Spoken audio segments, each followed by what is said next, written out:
Hello, thanks for joining me then for another little kind of live stream. See how we go. We might get a few people join. Just going to post the link out. It's not going to be a massively long kind of stream. Being a Sunday evening now, I'm just gone up past 7 here UK time.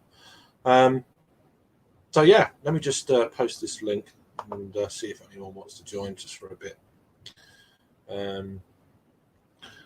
One of the main reasons I wanted to do this, so I'm trying to get through these. I've got a few kind of large quantities of a couple of beers here, so that kind of helps. So, all right, let me just put this in the chat, and then we'll see if anyone wants to have a beer or whatever. Yes, I know I'm 4 minutes late, but I'm not late because it's on my stream. So there you go. Put it there, and put the link out to any Canadian guys that want to. That's the same stream unit. That one. If anyone wants to join, it'd be afternoon, obviously in Canada, eastern side, America, whatever. So we'll just see how it goes. If anyone wants to join. Anywho, I had a couple of comments. We had one earlier from Thomas over in Ireland. How you doing? Hope you're keeping well this evening. Focus, which is probably a good thing. Oh yeah. I'll do. Whatever.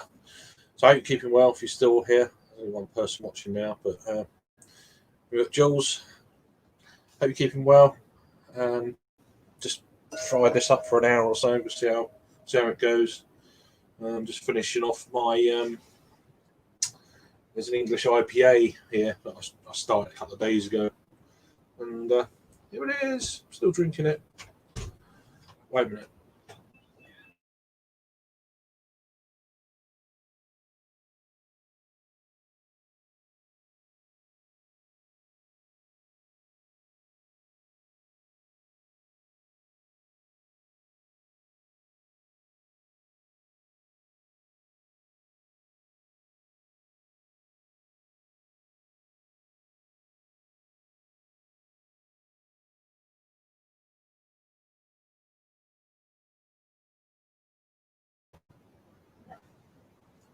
Sorry about that. Oh. It's kind of weird having just beer on tap. I haven't done a review of one of them. They've already done it in a bottle. So yeah, beer in a box, 5 litres there. I'm probably about 3/4 of the way through this other 5 litre stout. I've still got a bit in this, but it's quite light now. Not bad, really. I mean, it's the first one of these I've ever had. So these mini kegs. So that's hopefully finish that at least tonight, and then I could probably. It might actually both be done tonight. We'll have to wait and see how long I stay on, but I'm hopeful of finishing them off both tonight, which is pretty alcoholic of me, to be fair. But yeah. Anyway, cheers, Jules. What are you drinking? Is anyone else drinking? Oh, we've got here he is again. There he is. Subtle, aren't I? Huh? I said subtle, aren't I? Yeah. Just like, how you doing? Yeah, you got your fucking banner going on again. That's probably fucking up your stream, isn't it? It's all right at the moment. It's okay. What? I put it on high resolution as well for the actual picture quality. So I'll probably have to tone things down a little bit. You're going all out, aren't you, with the high resolution and everything, fancy pants? Not really. Just I don't like high res, especially when I'm on it. So. Oh, but you're beautiful. We all want to watch you in high res. Well, anyway, what are you drinking, sir? Alcohol. Yeah. What is it? I've got 2 Chefs Brewing. It's a Dutch brewery. It's Fallen. Oh dear God, I'm all in your face, aren't I? It's the Funky Falcon. It's pale. I've had that. I've had it before. I like it. It's a good pale ale. It comes in at some kind of ABV. Where the hell is the ABV on this one? We had it in a beer 52 box about 2 years ago. In bottles, though. 330 bottle. Yeah, they're doing cans these days. Where the fuck is the ABV? The ABV. Oh, this is 5.2. Sorry. Yeah, I did review it, but I don't think I actually ended up posting the thing. Weakness disgusts me, Craig. Well, there you go. And I've got something else lined up for later. Of course, also a Dutch brewery. I'm going for a Imperial Stout later on by Van der Steek. I must admit, I wasn't expecting you to be around. I caught a bit of your stream earlier. You done a film. I'm a bit boring when it comes to films. Yeah. I used to be really into films and stuff, but then because then women happened, and then it's like and then you end up watching stuff you don't really want to watch. So I ended up not going back to films ever again. So, Are you saying I'm not into women? I didn't say that, but me. Yeah, for my situation. But, I like women quite a lot, actually. No, but that was just the thing. Yeah, I know you do. No, the thing was, I was talking to Mike from NerdSense. Michael, he's awesome, and we started chatting, and he's like, he doesn't have a normal sleep rhythm really, so he woke up like very fucking early, and we were talking. And we started chatting about movies on Messenger, and we were like, we should do a live stream. And he's like, yeah, we totally should do a live stream about movies. When? And I was like, 2 hours from now? He was like, okay. So while he was drinking at 9 a.m. in the morning for him, like 9:30 a.m., he was drinking a Weihe Stefana Crystal Weisse. It was 3 p.m. for me, and I was knocking back this bad boy. Oh, okay. I've had one of them. I think I had the 2017 vintage on a box share. Yeah, no, mate. But yeah, so and then you were so we had loads of fun. We talked about movies actually instead of beer, which was great because we're both very much into movies. And then you were like, want to do a live stream, and basically, I threw it up there just to see who's anyone around. I mean, it's not going to be a massively long live stream. Yeah, it will be. It will be. It won't. Hour and a quarter. That's what I'm looking. Good. It will be. Matt was talking about doing something, so I don't want to tramp. Not that it will make any difference to him, but wait. Well, I'll join. So I'll jump on his live stream then with the Imperial Stout or something. What's going to happen? Yeah, I mean, we'll see how this goes. I mean, if he does one, then it's fine. But mate, if he does, whatever. You're prettier than Matt anyway, so that's going to work. People are going to watch you much more than they're going to watch him. Whatever, you know. you know. So what's going on, mate? How's life today? It's all right. Just. I mean, another reason I want to do this is to get through these 2 5-litre beer in a box and a mini keg. So I thought, I've got beer to drink. It needs to get drunk within the next day or 2, and this helps it get down a bit quicker doing a little live.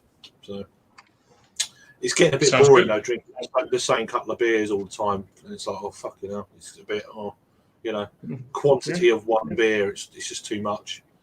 I've tried it. Now I know I can't. It's just like I want something else, but they need to be drunk. I get that, It is what it is. So. It is. I know exactly what you mean. It's kind of shit like to always drink the same thing, except when there's this one beer that you really love. Can you chug them all the time? But other than that, yeah. I don't chug beers, even beers I don't like. I can't. I don't do chugging. You know what I mean with chugging, as in drink them regularly. That's what I mean, not chugging. Oh right. All right. Yeah. We're not fake trading this. No, I mean I've got a few go-to beers, and they're in supermarkets, which I've been avoiding pretty much a lot. You know, unless a few things have been given to me from supermarkets, I'm fine. I'll drink it. I might do a review. I might not. But I have been avoiding supermarkets. To be fair, they don't need my money, as I've said before.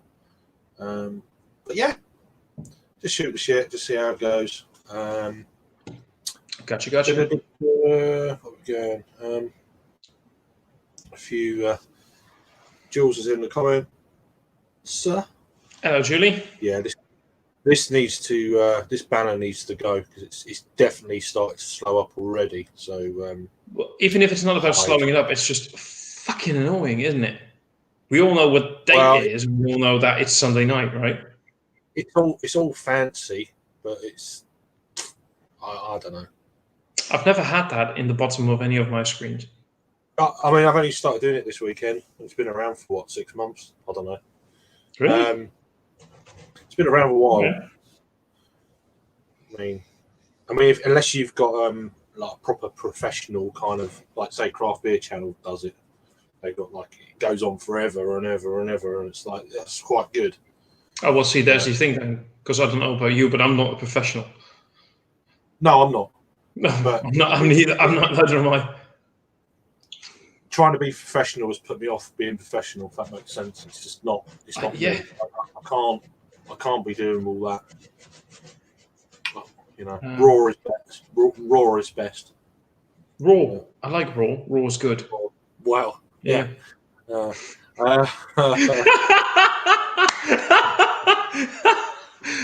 you are. There you go. There we go. Ladies and gentlemen, the tone has been set for Sunday evening, and Craig and I are going in raw. Yeah, in raw. Rawmans. Wow. Yeah. So, yeah. I'd like to set the. Oh, right. Yeah, talking about the movies. Yeah. I just get bored quite easily watching films. If I'm like, fucking hell, I've got to sit here for another hour and a half watching this shit. If it doesn't make an impression on me, unless I know what the storyline's about, I just lose interest. I can't. It's just, you know. Dear Lord, I'm so sorry to quickly interrupt you, but Julie, I have to ask, Julie, are you flirting with Craig here? Maybe. Dear Lord, Julie, are you flirting with Craig? Because if you are, no, she fell asleep. Never mind. She said she fell asleep. She's not flirting. No, that's more like it. That's flirting for me. But yeah. Julie, I'm sorry. I was teasing with you, Julie. I'm so sorry. It's been known. It's been known. What, that people flirt with you? Well, no, I blush. Oh, that you blush? Oh. But yeah. Anyone drinking at the moment? Eastern Seaboard, Canada. You made me blush, Mr. Raw. Yeah, indeed. Mr. Raw. There you go. You've got another nickname. Wait, I'm Mr. Raw. I'm Mr. Raw. Yeah. Oh, hello there. Hello, darling. Oof. Ching ching. No, I'm not going into that comment actually because no, I'm not. No. I was just having another look at. I had a few beers from Two Chiefs. Is it Chiefs? Chefs, two chefs. Yeah. They're actually literally. I may or may not be slightly intoxicated already, just so you know. Of course. It's Sunday, fucking Sunday. Yeah, right. I've had their Green Bullet as well. I quite liked that. They've got some good stuff, and been to the restaurant as well because they are actually two chefs. Yeah, I think it's just two beers. Let's have a look here. I think it's just two. The one you're drinking now and Green Bullet. Yeah, they've got a hell of a lot of beer from Untapped. They've got some good. Yeah, they do. They've got some good stuff, and so I'm lucky enough. I've got some #proper glassware. There you go. Glassware. I'm lucky enough that a while ago they sent 24 beers. Wait, 24 beers to the entire Dutch Beer Collective, our group. So that was 6 beers, 4 of each. So we all got 6 beers and glassware, which was nice. And what I really appreciate, they're doing the 12 ounce. Mm-hmm. I like 12 ounces. That 330 can. Yeah, 330s. I like that. I appreciate that, and yeah. So anyway, that's me getting my buzz on for tonight. Yeah, I think I preferred the Green Bullet over that, but they're both very decent. I think it was so that's a pale ale. Yeah, what's the Green Bullet? Green Bullet's only 5.7.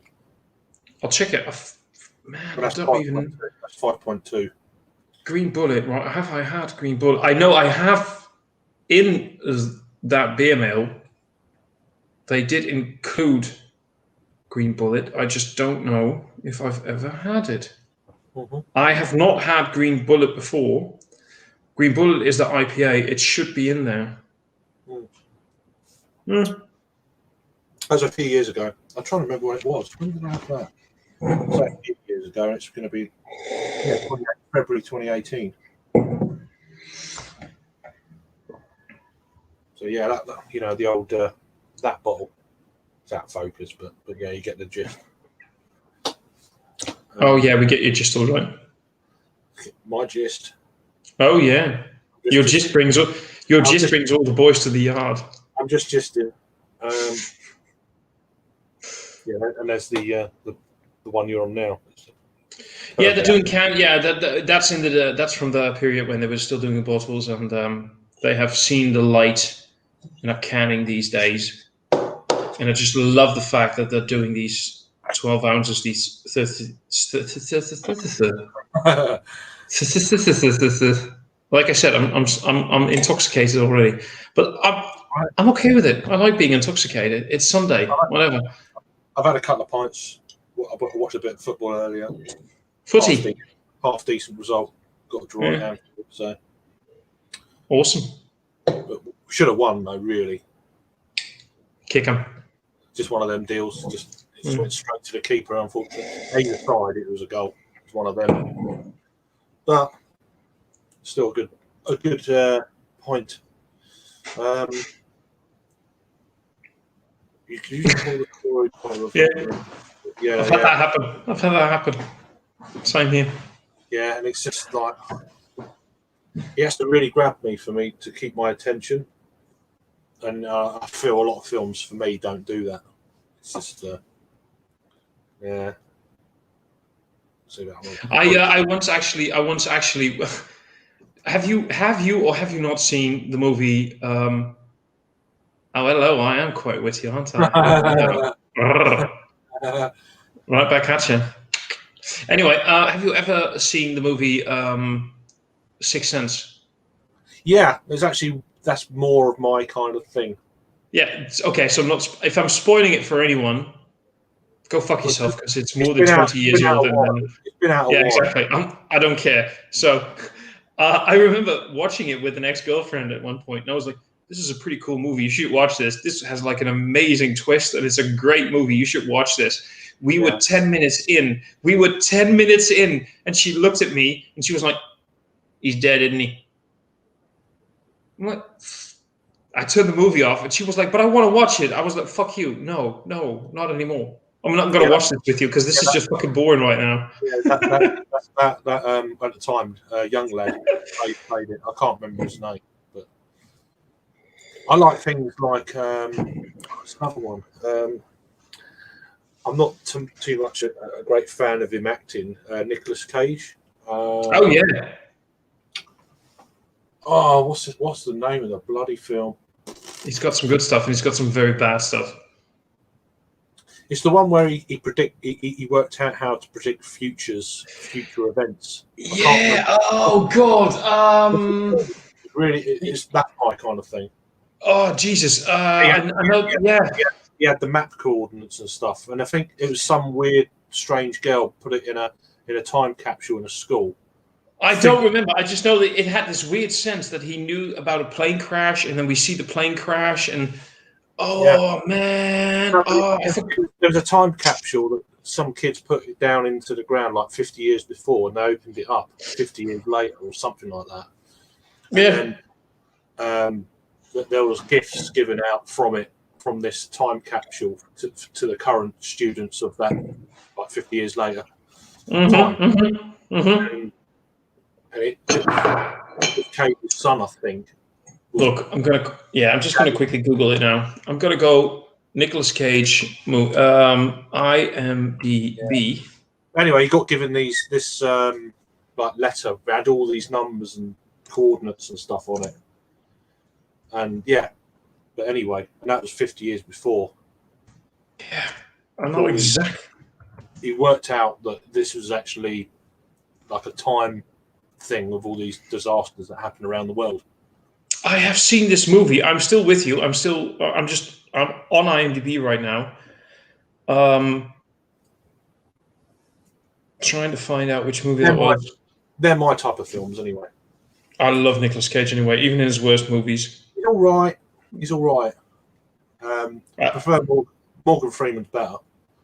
Of course he is. It's like Shawshank Redemption is probably my favourite film of all time. It is amazing. It is so good. Did you mean, by the way? Green Mile is very similar, but in different ways. But yeah, sorry. No, sorry. Just a Las Vegas magician who can see into the future is pursued by FBI agents seeking to use his abilities to prevent a nuclear terrorist attack. Is that the one? No. No. Okay. Then he did two movies because I think he did two movies with him being able to see into the future. I think what it was at the end of the film, I know that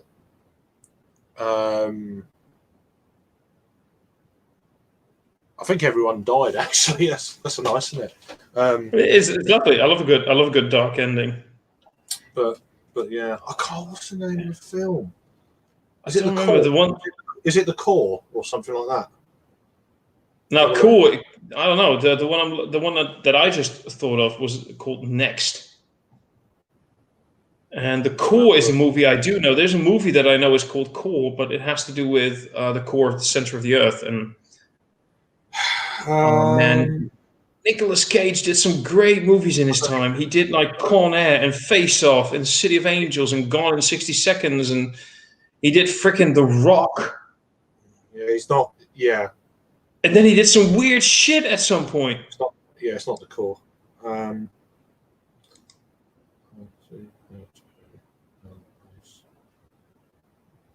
What was it? Kick-Ass was fucking weird. The Sorcerer's Apprentice.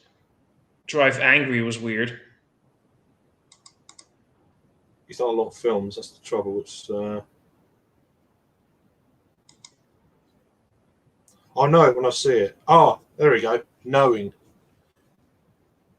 It's called Knowing. Why can't I find this here on his IMDb then? Yeah. I am on his IMDb page, and I'm just... It's 12 years old. It's 12 years old. 2008. No, 2009 is...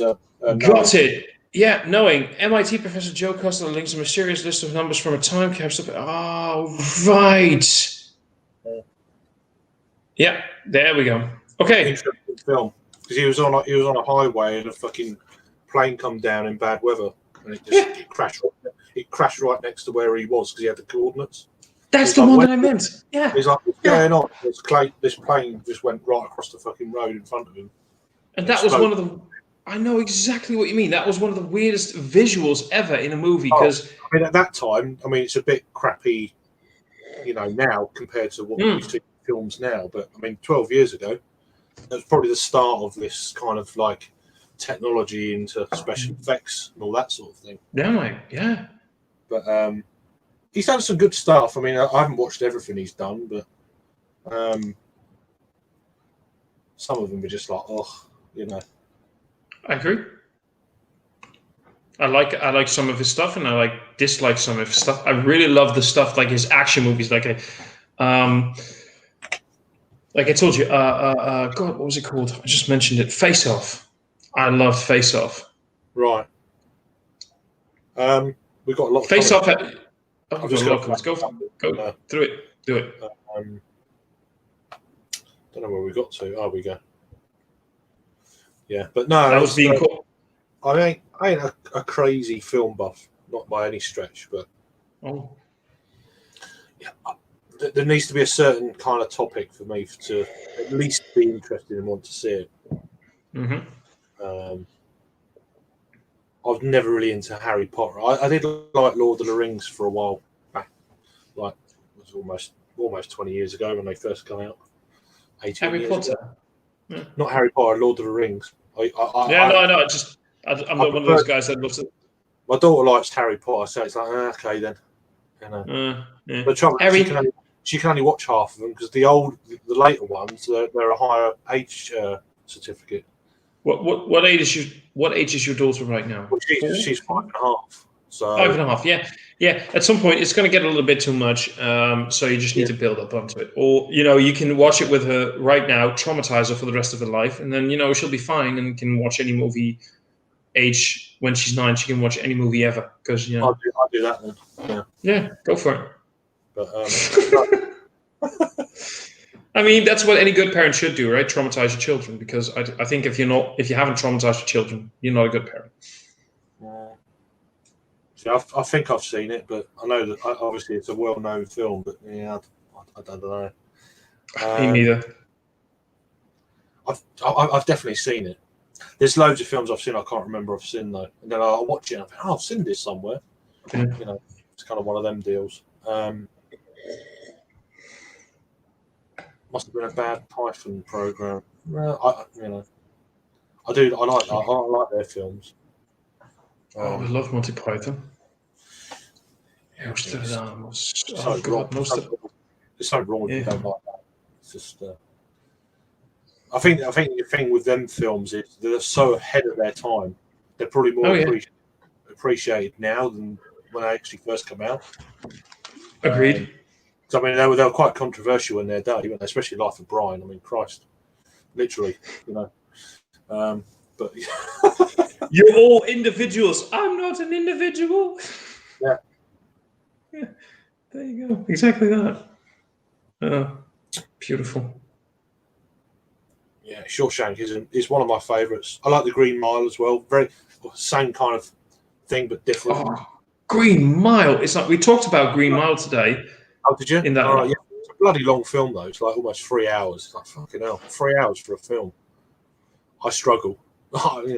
Even if it's a good film, like I start getting bored. Even if it's good, like, oh my god, I've got to sit down for another hour and watch TV. I don't watch much telly, so I think that's what it is.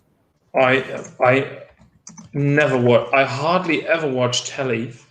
When I've got my TV on, I have a television set. When I have the TV on, it's because I've got my smart TV with all the apps like Amazon, Disney Plus, Netflix. I've got accounts. That's what I watch. Yeah. I hardly ever. Oddly enough, like literally, we're now talking about TV. My dad just at me going like, "There's a Star Trek movie on Channel 16." I've probably seen it, so I'll app him like I'm busy right now. But I don't watch TV because here's the thing: TV is boring because there's everything on it, and it's never anything you want to watch, and there's commercials all the time. So I went for things like Netflix, Disney Plus, and Amazon, and now I have the choice to watch whatever I want. Decent bit. There's too much. I can't choose. Yeah,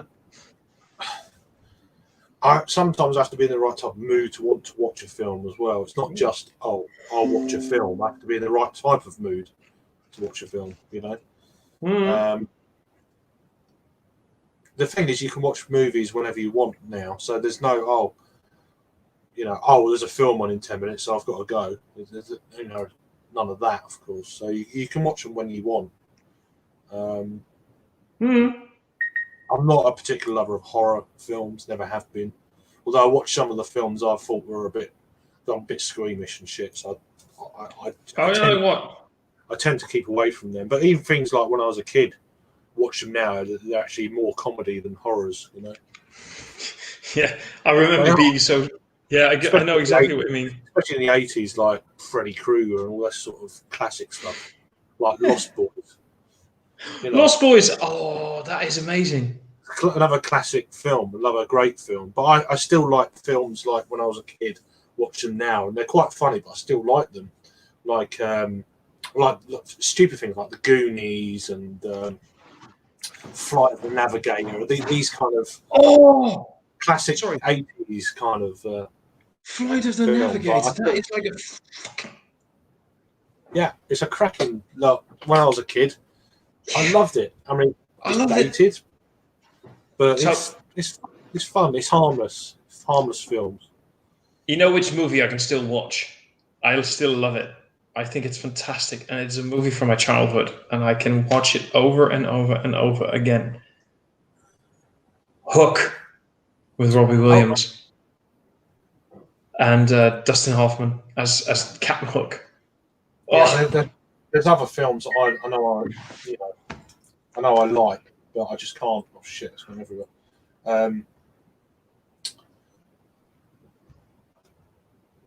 I used to like some really weird, trashy 80s films as well. Obviously, like things like Back to the Future. you've built a time machine out of a car, a DeLorean. Here goes he's singing again. You've had a beer. I've had a beer too. Hell yeah. No, but come on, it's Back to the Future. How can you, I don't care if you liked it or not. If you're into movies and you haven't seen Back to the Future, you're not into movies. Yeah, I mean they are kind of classics, really. It's quite amusing watching the. Gosh, this is taking ages. I think I need to just move the. Let's move my phone out of the way first. So I've got this beer in a box thing. A beer in a box? Oh, I need to tip it. That's what I thought it was. But... I don't know what you're doing, but that sounds very fucking wrong. Ah, There we go, ladies and gentlemen. Golden Lager. It's a bit dark. Oh, I've had no. I'm not going to say it. I'm not going to say it.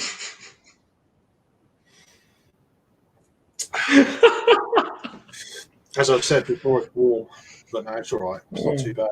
It's half decent. It's a bit too warm, but not too bad, eh? It's a bit. It's nice. Oh dear God in heaven. Survival mode. Yeah. I haven't seen that for a while either. Which one? How you doing, Thomas? As well, Thomas Metal. Hey, Thomas. Yeah, Pee Wee Herman. Pee Wee Herman. I just thought, even when I was a kid, I thought it was stupid. What the hell? Oh, he was the voice of. Oh, I'm not surprised. I ain't surprised. Yeah, he was the voice of the actual the spaceship with the eye thing that goes everywhere. He was the actual voice. That's what you're saying. All right. Not shocked. It makes sense now. I didn't know that. There you go. But yeah. Mate, I'm going to quickly do something, by the way. That's another great movie, Never Ending Story. Oh, God. Yes, please. I liked it because it had David Bowie was in it. No, David Bowie was in not Never Ending Story, but he was in Labyrinth. Labyrinth, that's the one. I know that films. Google David Bowie. Google David Bowie Labyrinth, and the first 10 pictures you're gonna get. The first 10 pictures you're gonna get is David Bowie's crotch.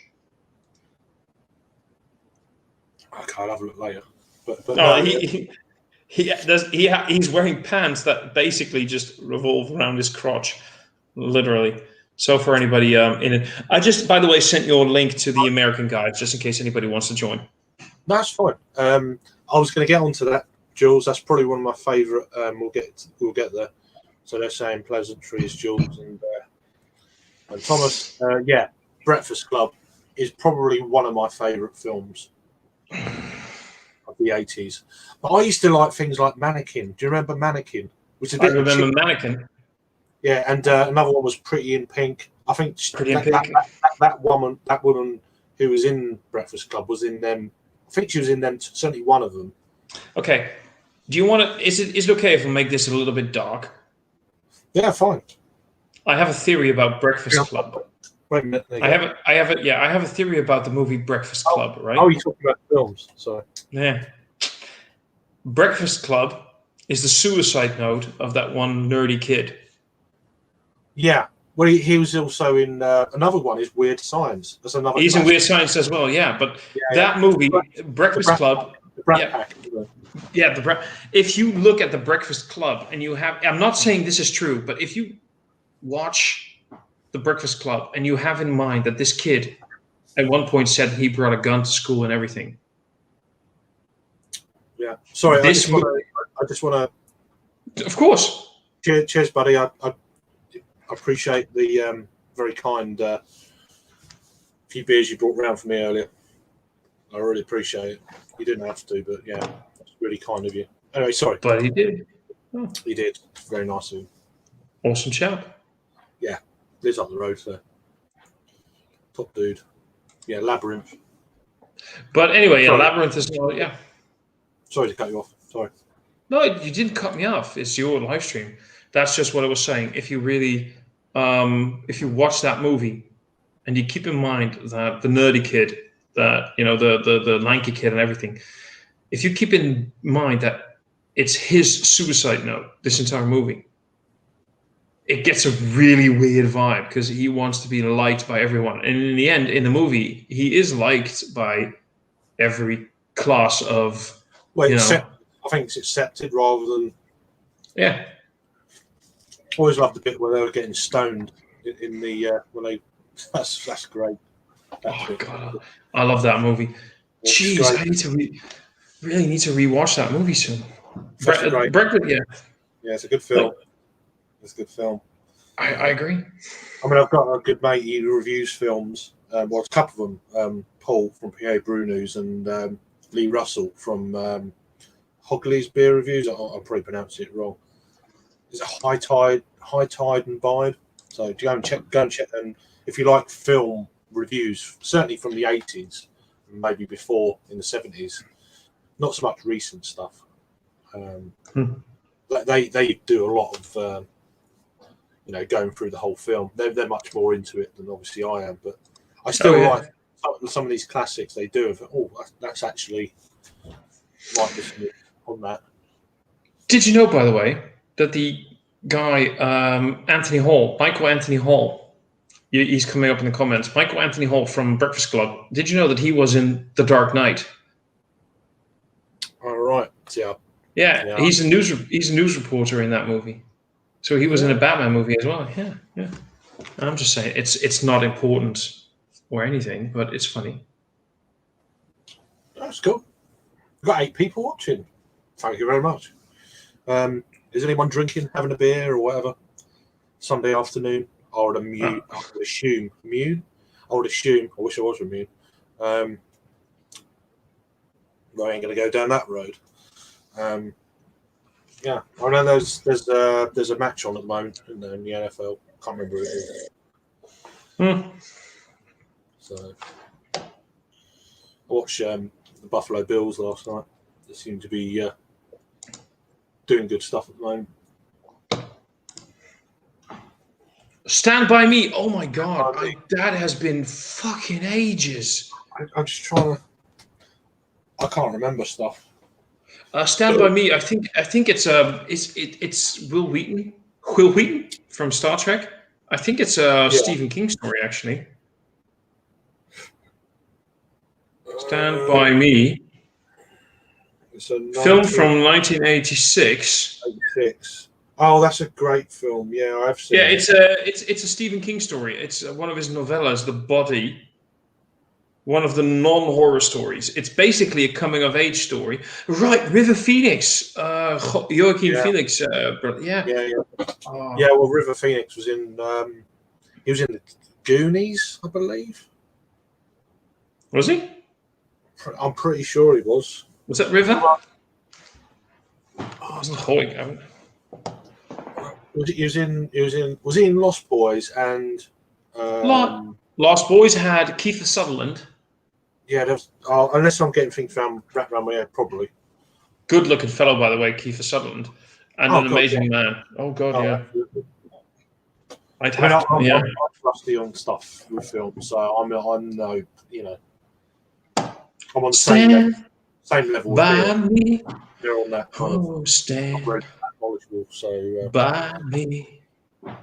Oh, sorry, I'm singing the song right now. I'm an idiot. Michael Anthony Hall was the actor you were talking Mm-hmm. about. I can't. Oh, yeah, the one who was in Weird Crime. Yeah, that was him. But you know, Yeah. be honest, mate. Half the time you forget my name anyway, so it's cool. I do, Steve. I must admit. Sorry. Tally ho! But yeah. Cheers, Adam. No worries, man. I'm seeing Anno's name, and the only thing I can think of is battleships. I hope you're feeling better. Yeah, I'm just. What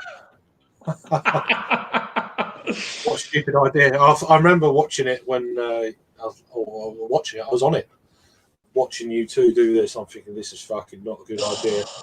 But I ain't gonna say nothing because it's quite fun to watch. So, yeah. FYI, any stream you can ever mention, like I was on that stream, and Craig can go, yeah, so was I. I was on that.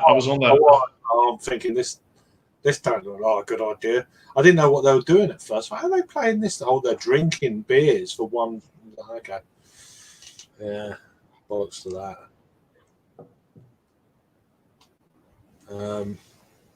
Yeah, don't know. How you keeping all right anyway, mate? Yeah, that's it really. I mean, I'm sure there's other films I just can't remember that I used to really love, and then if someone mentions it or if I see it, look it up. I think, oh, that was a great movie, you know. Fun fact. Emilio Estevez is Charlie Sheen's brother. All right. Right? Wait, am I fucking things up here? I don't know. So. Emilio. The Goonies is a timeless classic, if you ask me. It's just one of them childhood films. Well, at least for me, anyway. Just watch it again and again and again. And it's just great stuff. Yeah. Hey, you guys! It's just like there's some classic kind of words in it that you know straight away what film it is. Even if you haven't seen the film for 10 years, you just know. One of them deals. Crikey, we've got 11 people watching. I appreciate it. It wasn't going to be going into films and stuff, but obviously films a lot of people watch, so it's going to be quite topical, I guess. But I'm very limited knowledge, especially on the last sort of 15 years of movies. Pretty crap. So, yeah. Yeah, no, but I'm just checking here, by the way. So yeah, Emilio Estevez is the son of Martin Sheen, who is the father of Charlie Sheen. He was, I believe, born out of wedlock. The oldest child of artist Janet Sheen and actor Martin Sheen. Siblings are Ramon Estevez, Charlie Sheen, and Renee Estevez. Blah, blah, blah, blah, blah, blah, blah. I don't know how that happened, but anyway, so I don't know if they were married at one point or not.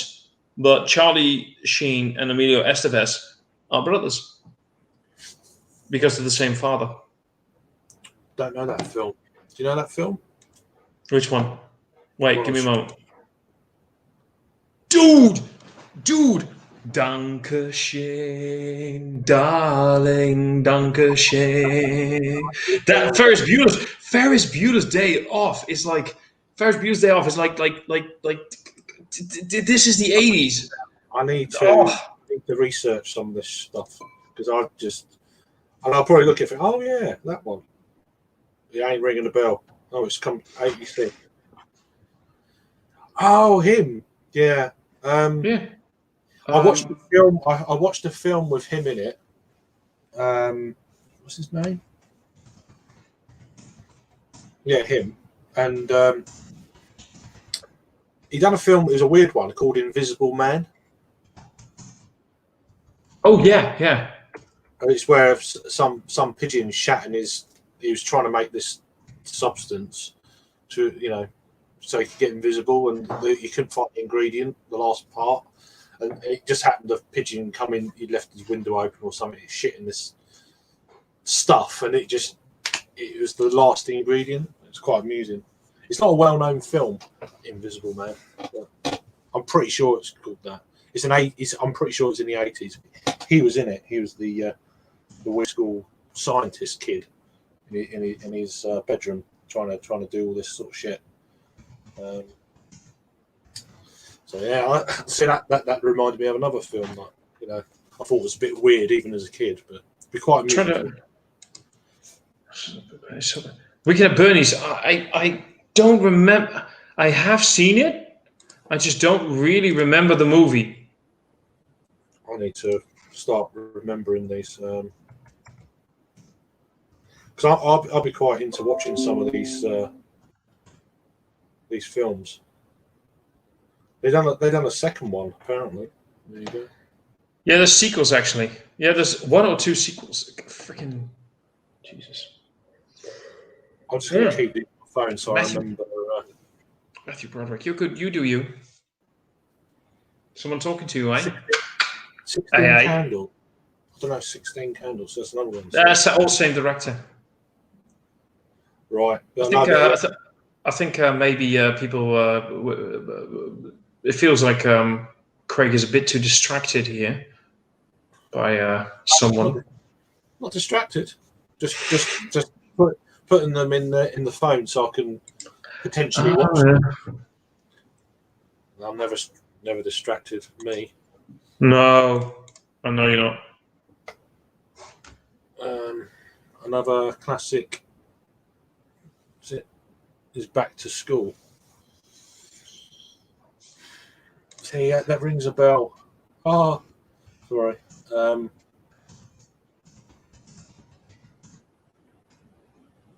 I'm distracted for just 1 second. Is that comment going to come up? Here we go. Back to School. So there's another one. I'll look at these all later. See.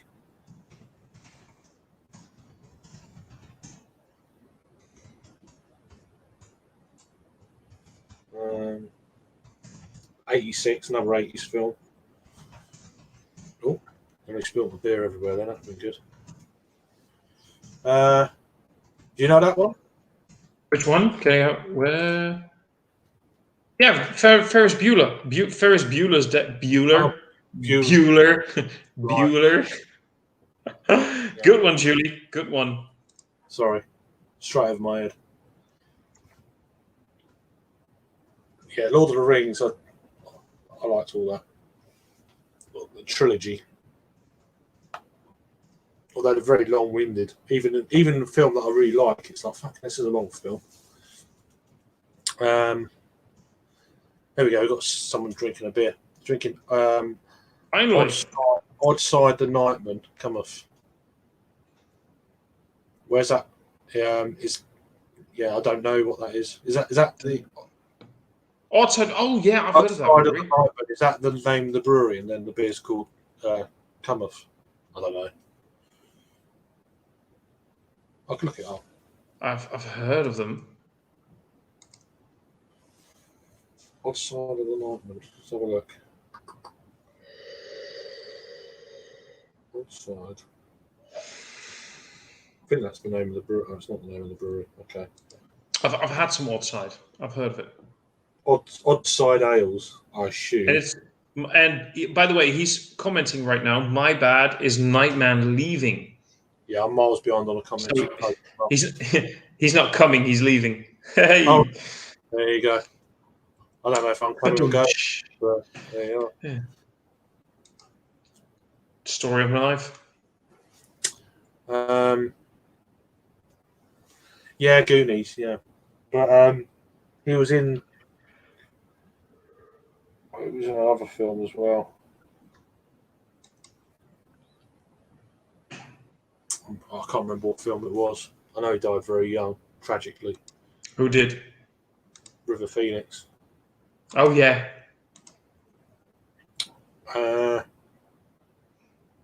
Monster Squad. See, that reminds me of Gremlins. That whole I love that movie. that kind of little franchise was quite amusing. Yeah. At the time, it was quite scary, but look back now, it was all hilarious.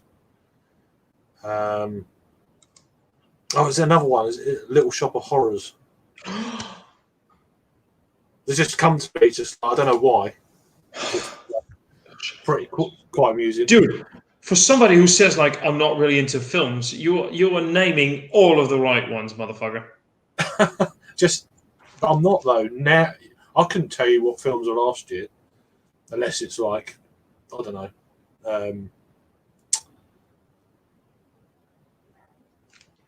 See, I can't even remember. So there you go. I can't even remember. Go through the comments. There's a few good comments coming. Oh yeah, I'm about 10 minutes behind. So go, rush through it. Monster Squad. Don't know it. I'll try and remember to put that in. Don't think I know that one either.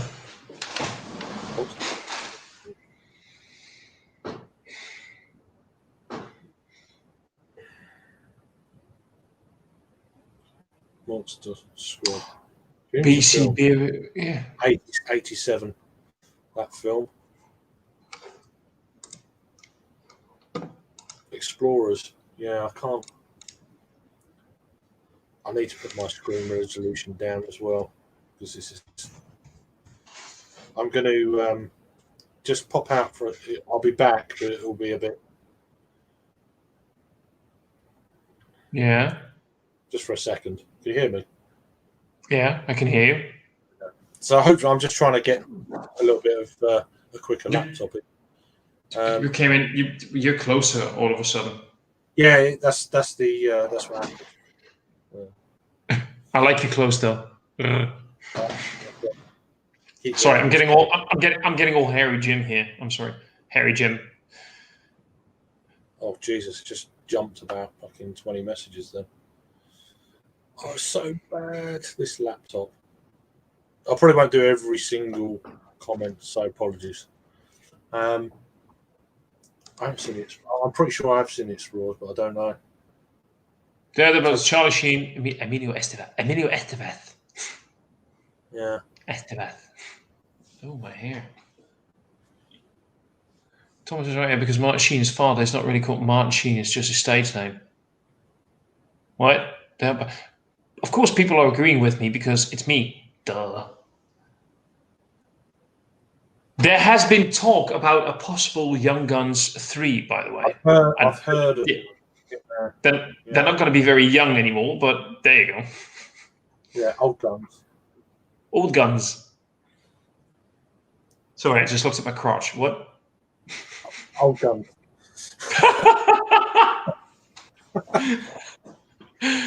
I'm not old.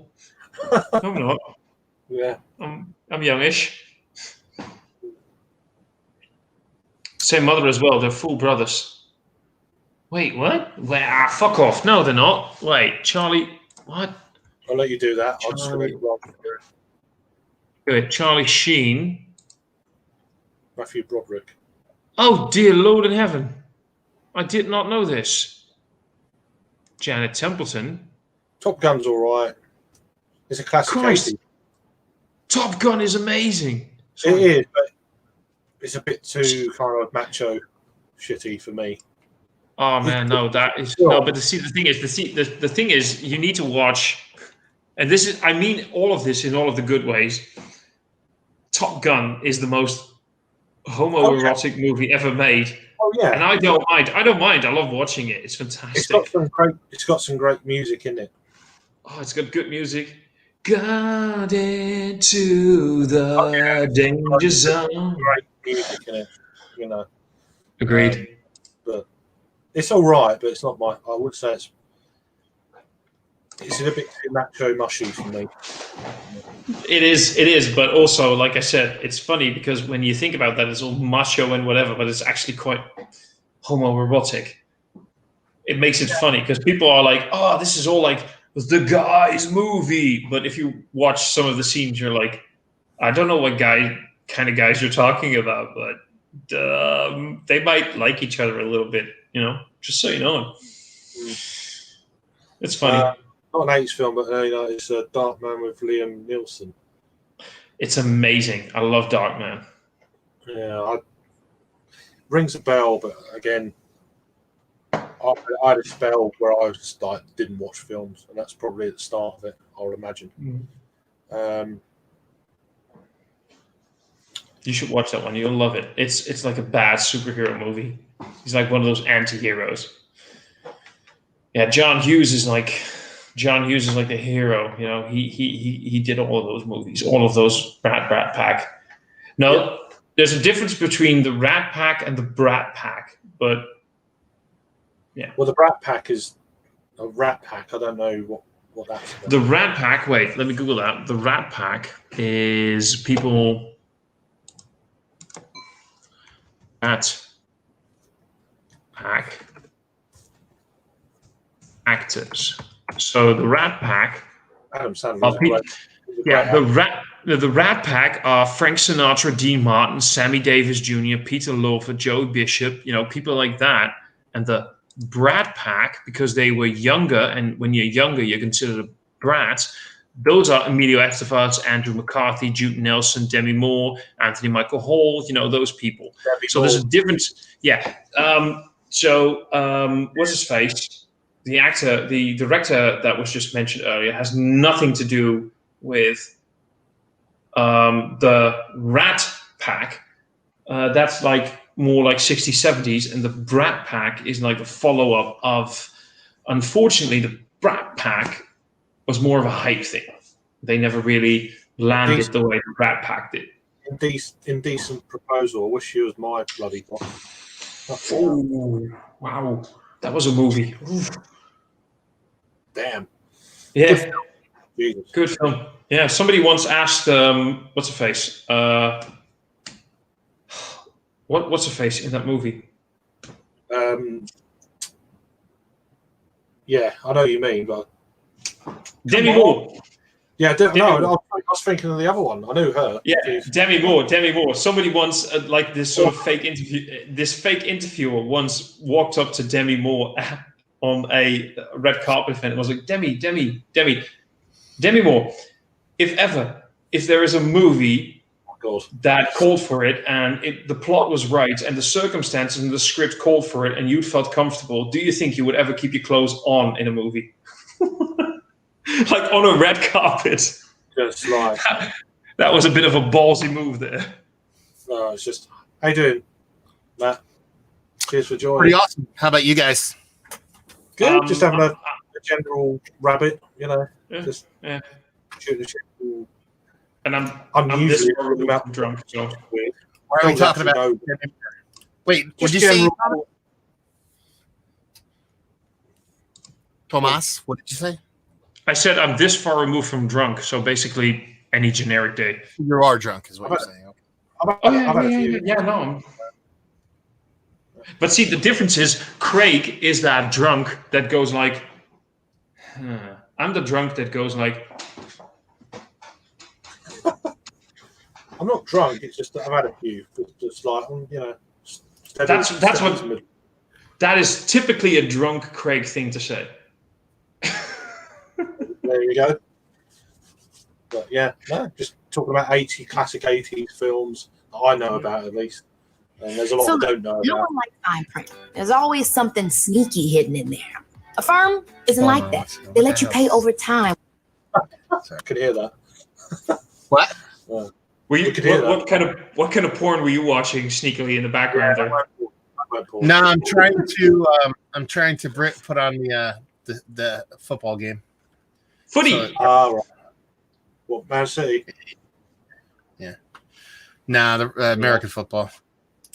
Oh, that game. Yeah. Huh? Yeah, I see that they're 2-0 up anyway, man. So, Oh no, what is Matt drinking? Hold on, what the hell? And so, it's like an Down. equilibrium. oh yeah.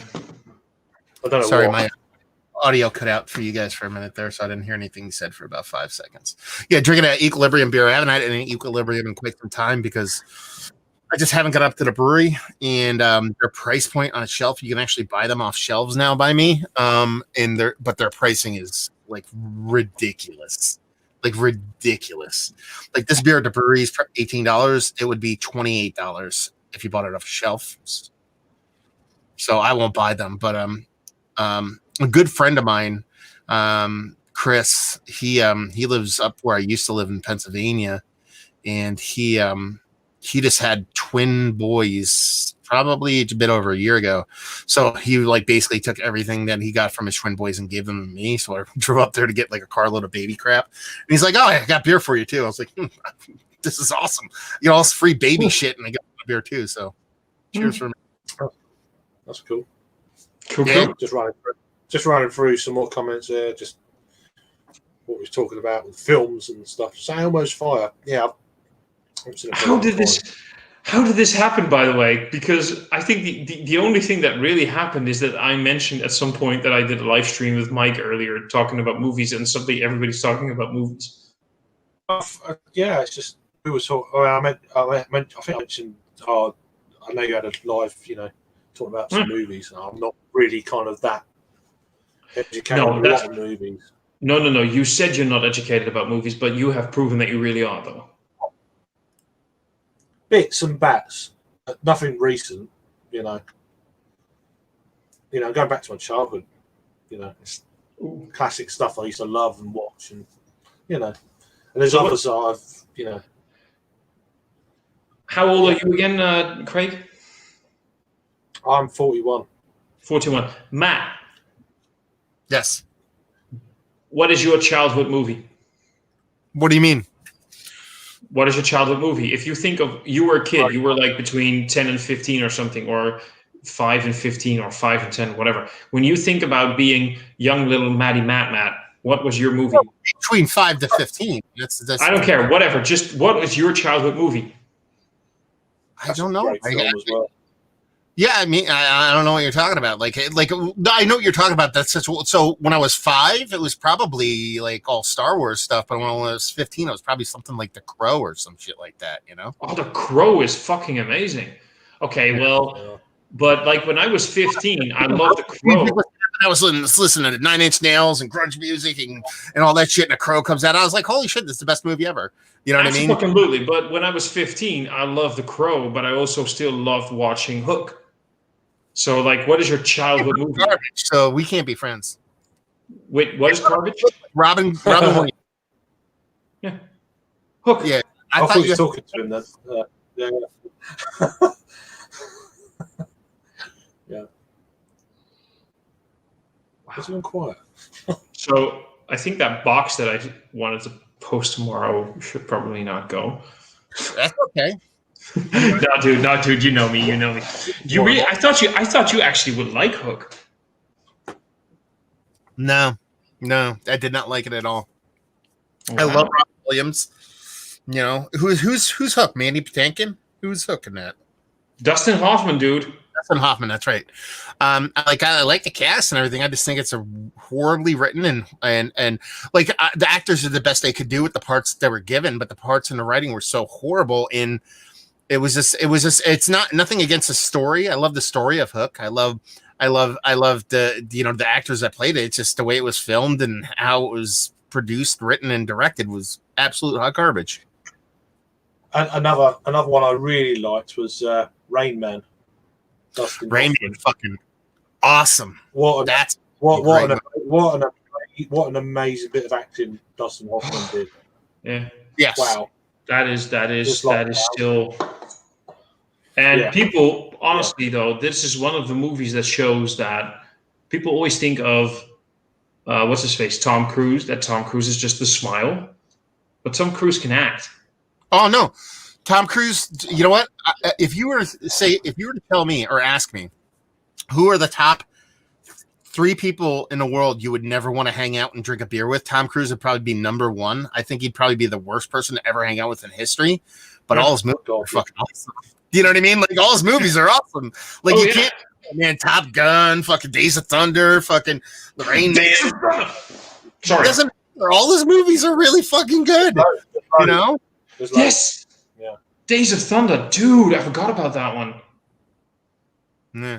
Oh. Yeah, and but it's also, and if you want to talk about it, like Rain Man, like Dustin Hoffman, and this is a crazy part, like that movie can't be made today because they would never let it be made because they would, like, people would be like, "Oh, Dustin Hoffman's playing a mentally handicapped person. You shouldn't do that. That's not in good form." You know what I mean? They would not let him like the best handicapped, mentally handicapped actor ever is Leo playing What's Eating Gilbert's Grape. And he's so great in that movie, but that movie would not be able to be made today. So it's so crazy to look back at these movies and be like, it's great, and it's only great because it was made back then because they can't make it now. What's that one movie with where that movie is so fucked up on so many levels? It has like Robert Downey Jr. playing an actor who plays a black guy in a Tropic. That's the one, and he has this line, and back then people just thought it was funny, where he says, never go full retard. Mm-hmm. And that's a harsh line because right now, though, that kind of, this is more of a. I know we've been talking about 80s, but another good film is 1 Hour Photo with Robin Williams. Oh, I didn't like that movie. I don't know why, because it's critically acclaimed, but I think something about it bothered me. Same thing, like one movie I watched one of his other movies that was kind of like very creepy emotionally, which was Dreams May Come, which is another one he did, and there was something, and I liked that movie and enjoyed it, but I also, it's kind of like 1 Hour Photo. I'm not saying it's a bad movie. It's just there's something uncomfortable about it, and now when you find out that he had all those mental issues, I think there's a bit of that in there. Yeah. So maybe it was, which was made me uncomfortable. I don't know. Yeah, that's I remember at the time, I thought it was really good at the time. I thought it was like, wow, this is deep. It's one of them deals. There's definitely a few movies out there that make you feel like you're aware that it's a great movie. And like you said, Matt, it makes you feel a little bit uncomfortable, and you'll only watch it once because you're like, this is awesome. It's great. It's a fantastic movie. I can't see this again. And I have a few of those. One of them is The Fountain with Rachel Weisz and Hugh Jackman. That movie is Darren Aronofsky directed it. Yeah, go for it. Or a movie like Black Swan. I loved Black Swan. I can't watch that ever again.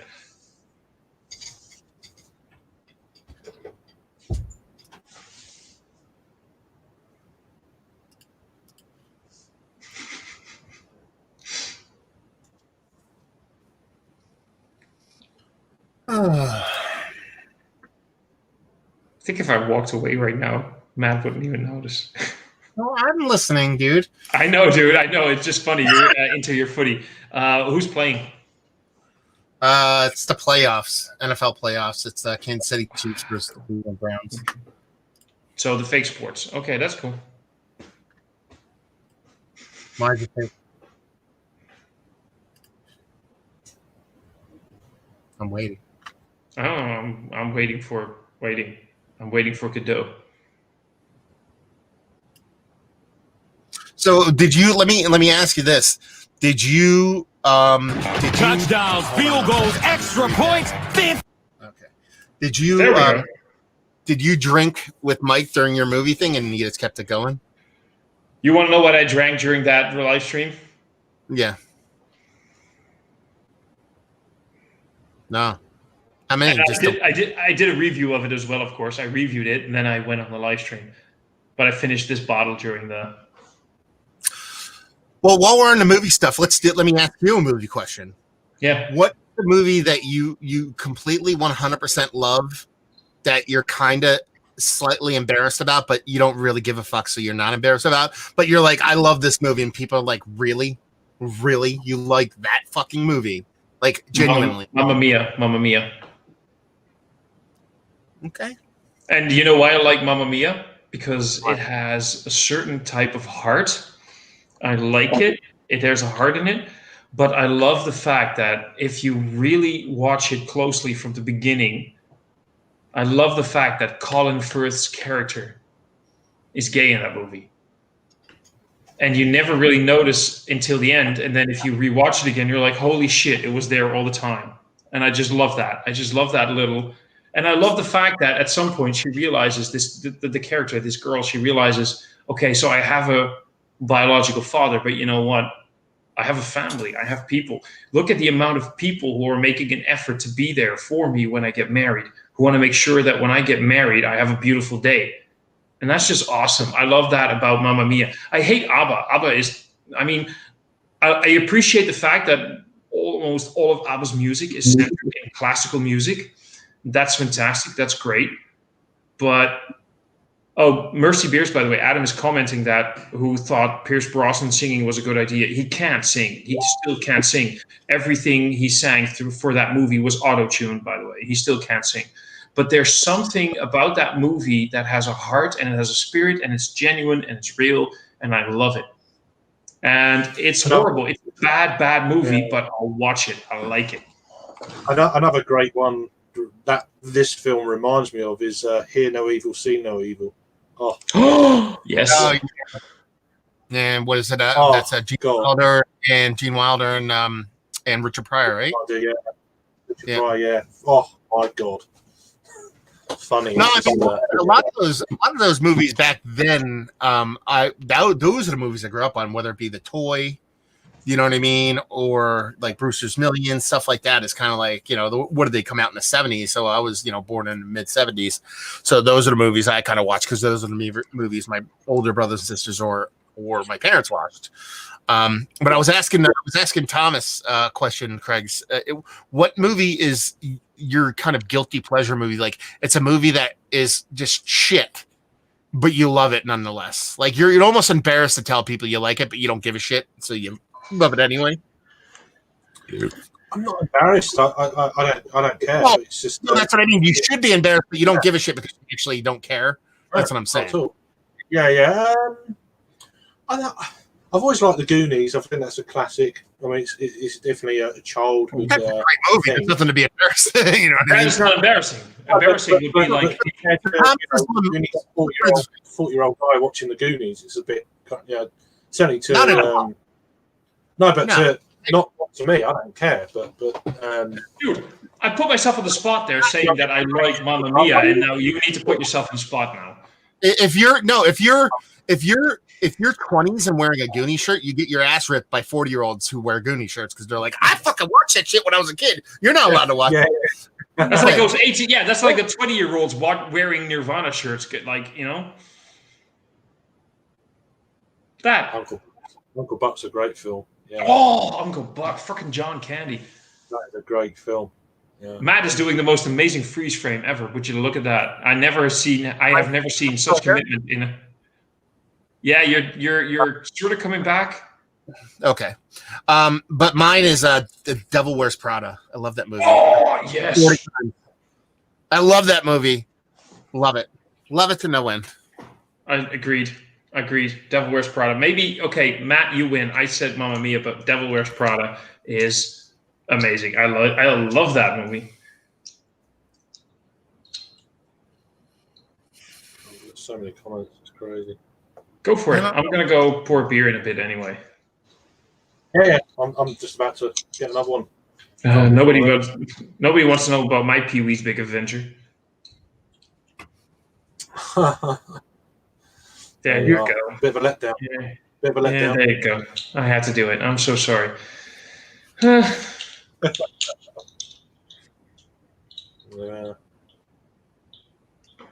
So, yeah, Casablanca.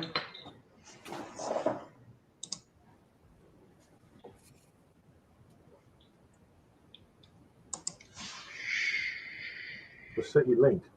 He doesn't want to watch City. I don't. What? I don't. Oh no, Adam. Yeah, linked to the City game. It's a troll me. Yeah. Why not? Yeah. Yeah. I definitely don't. Lucky earlier. Christ, why didn't Pogba score? It was there. The game was there for them. Got away with it again. What can you do?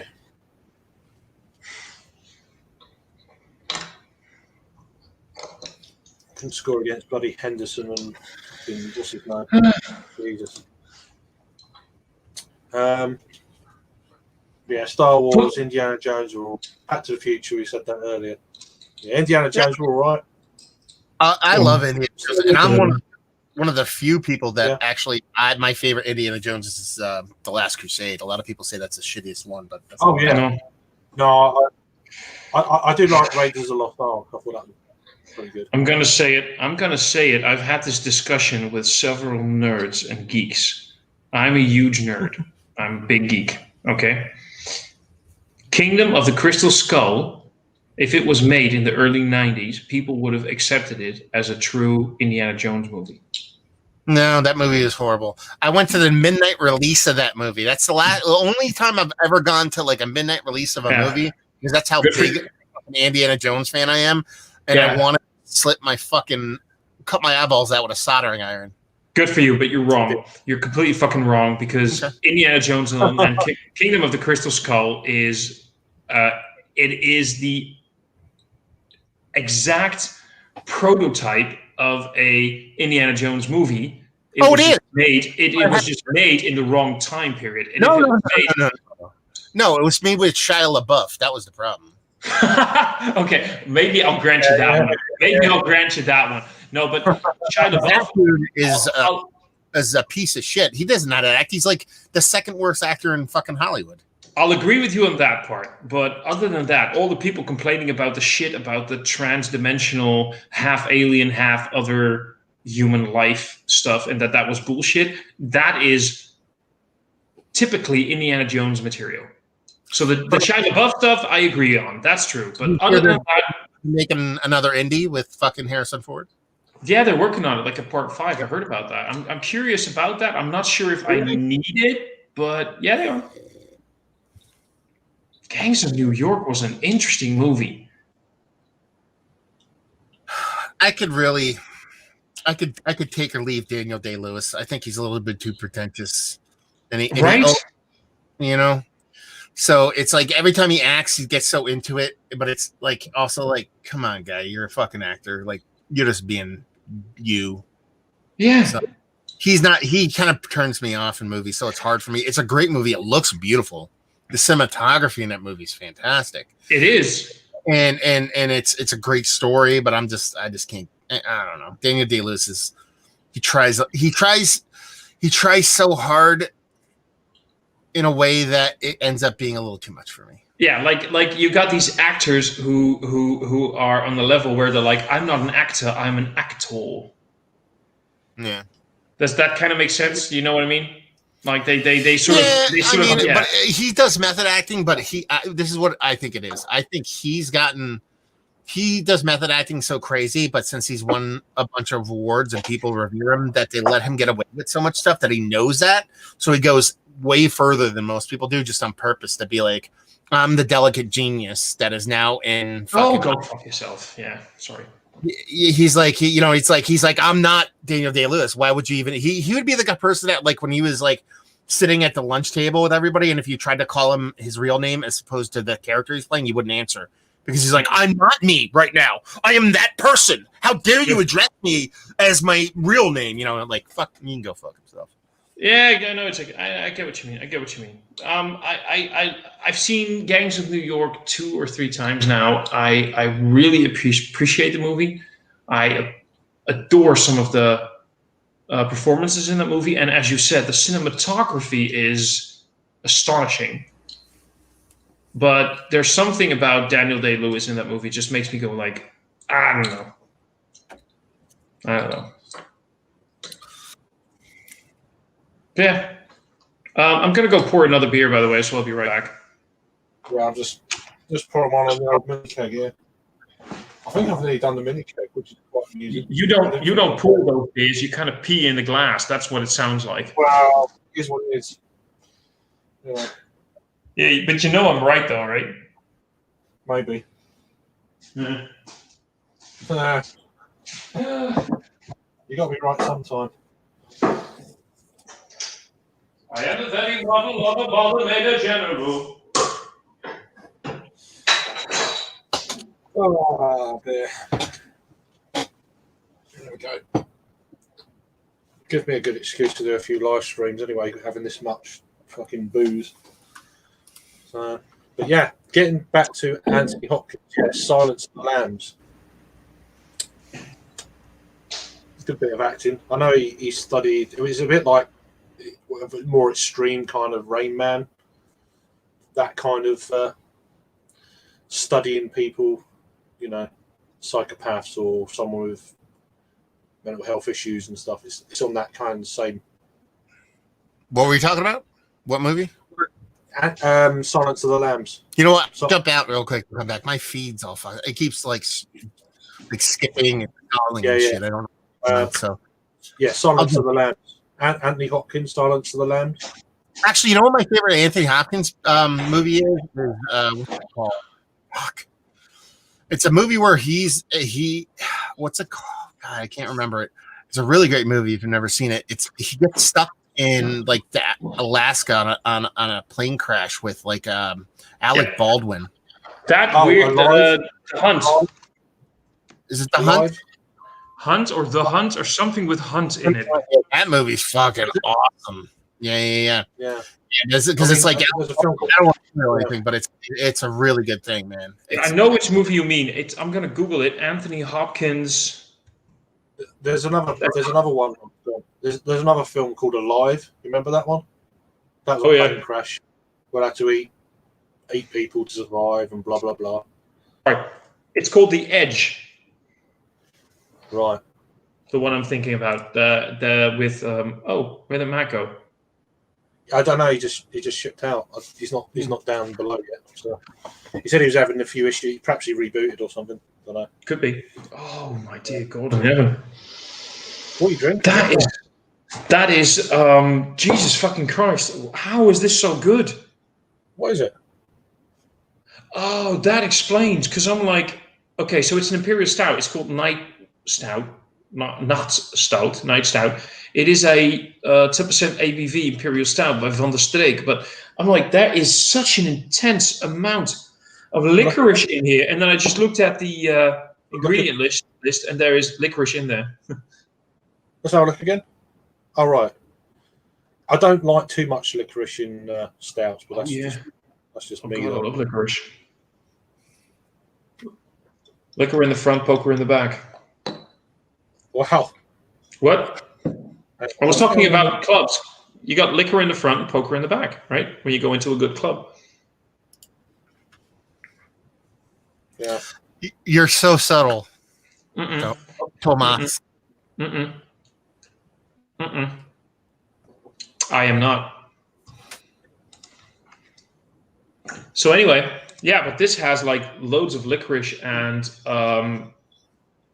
red pepperberry. Anyway, this is fucking delicious. This is like drinking liquid licorice. I don't like too much aniseed, to be fair. In Belgian beers, I do. love That's where Belgian darks. That's where it works perfect for me. Yeah.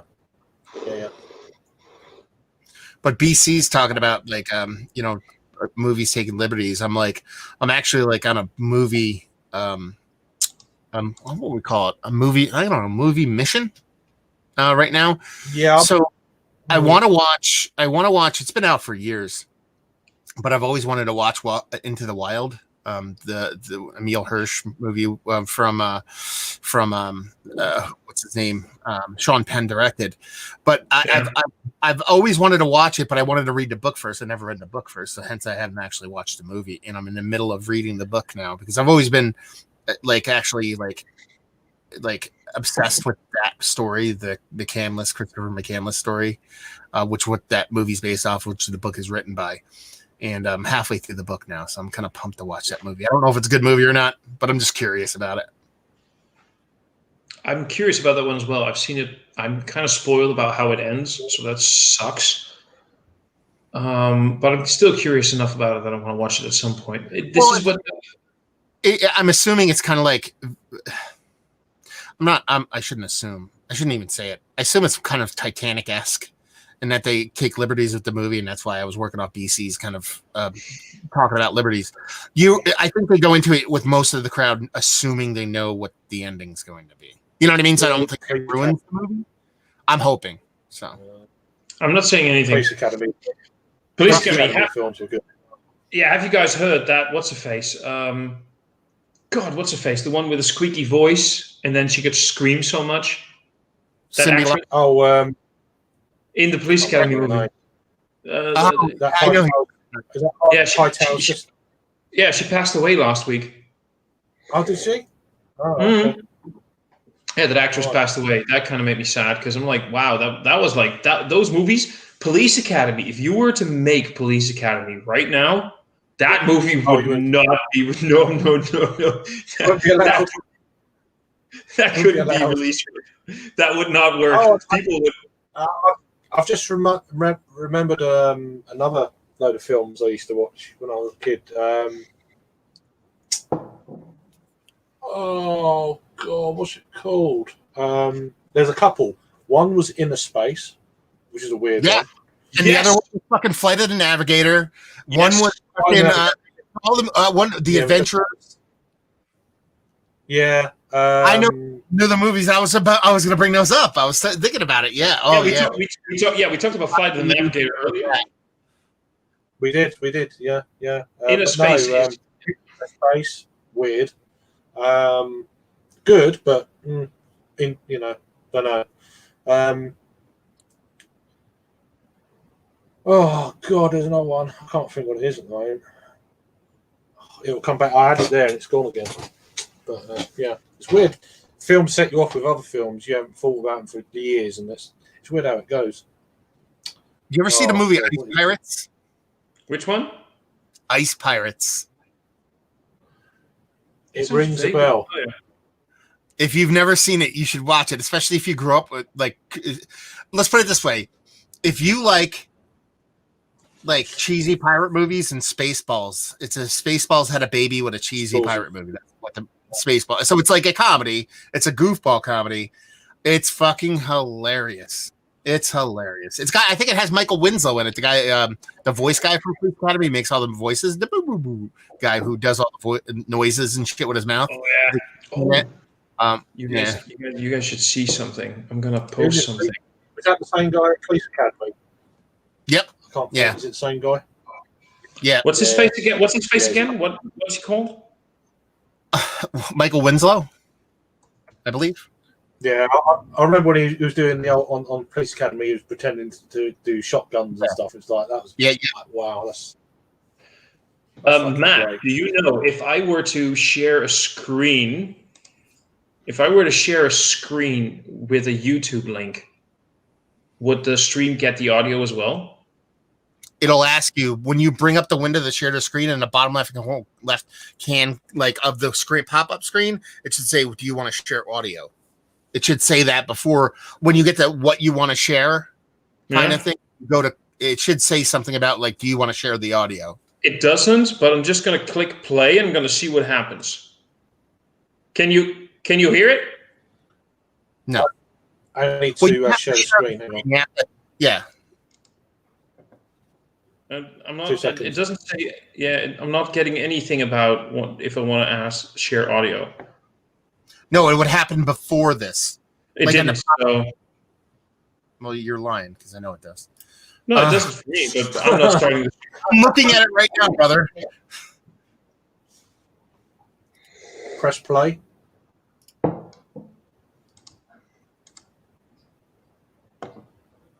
Nope. I don't know if it's my end or your end. I don't know. I don't know. The only thing that says. No, it stopped. Never mind. I don't know how to do this. There was just something incredibly funny. and it has Michael Winslow playing, pretending to do a guitar solo and song and audio.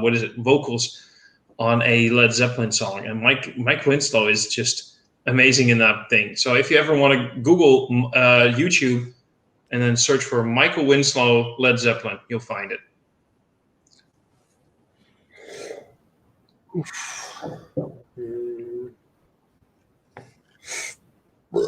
Pardon me. Loads of comments. It's just appreciate that. It's really good. People like films. Yeah, it's one of them things. Yeah. You wouldn't get this much traffic on beer. No. People like movies more than they do beer. Yeah. Worst movie ever. You know what movie I just watched? And Yeah.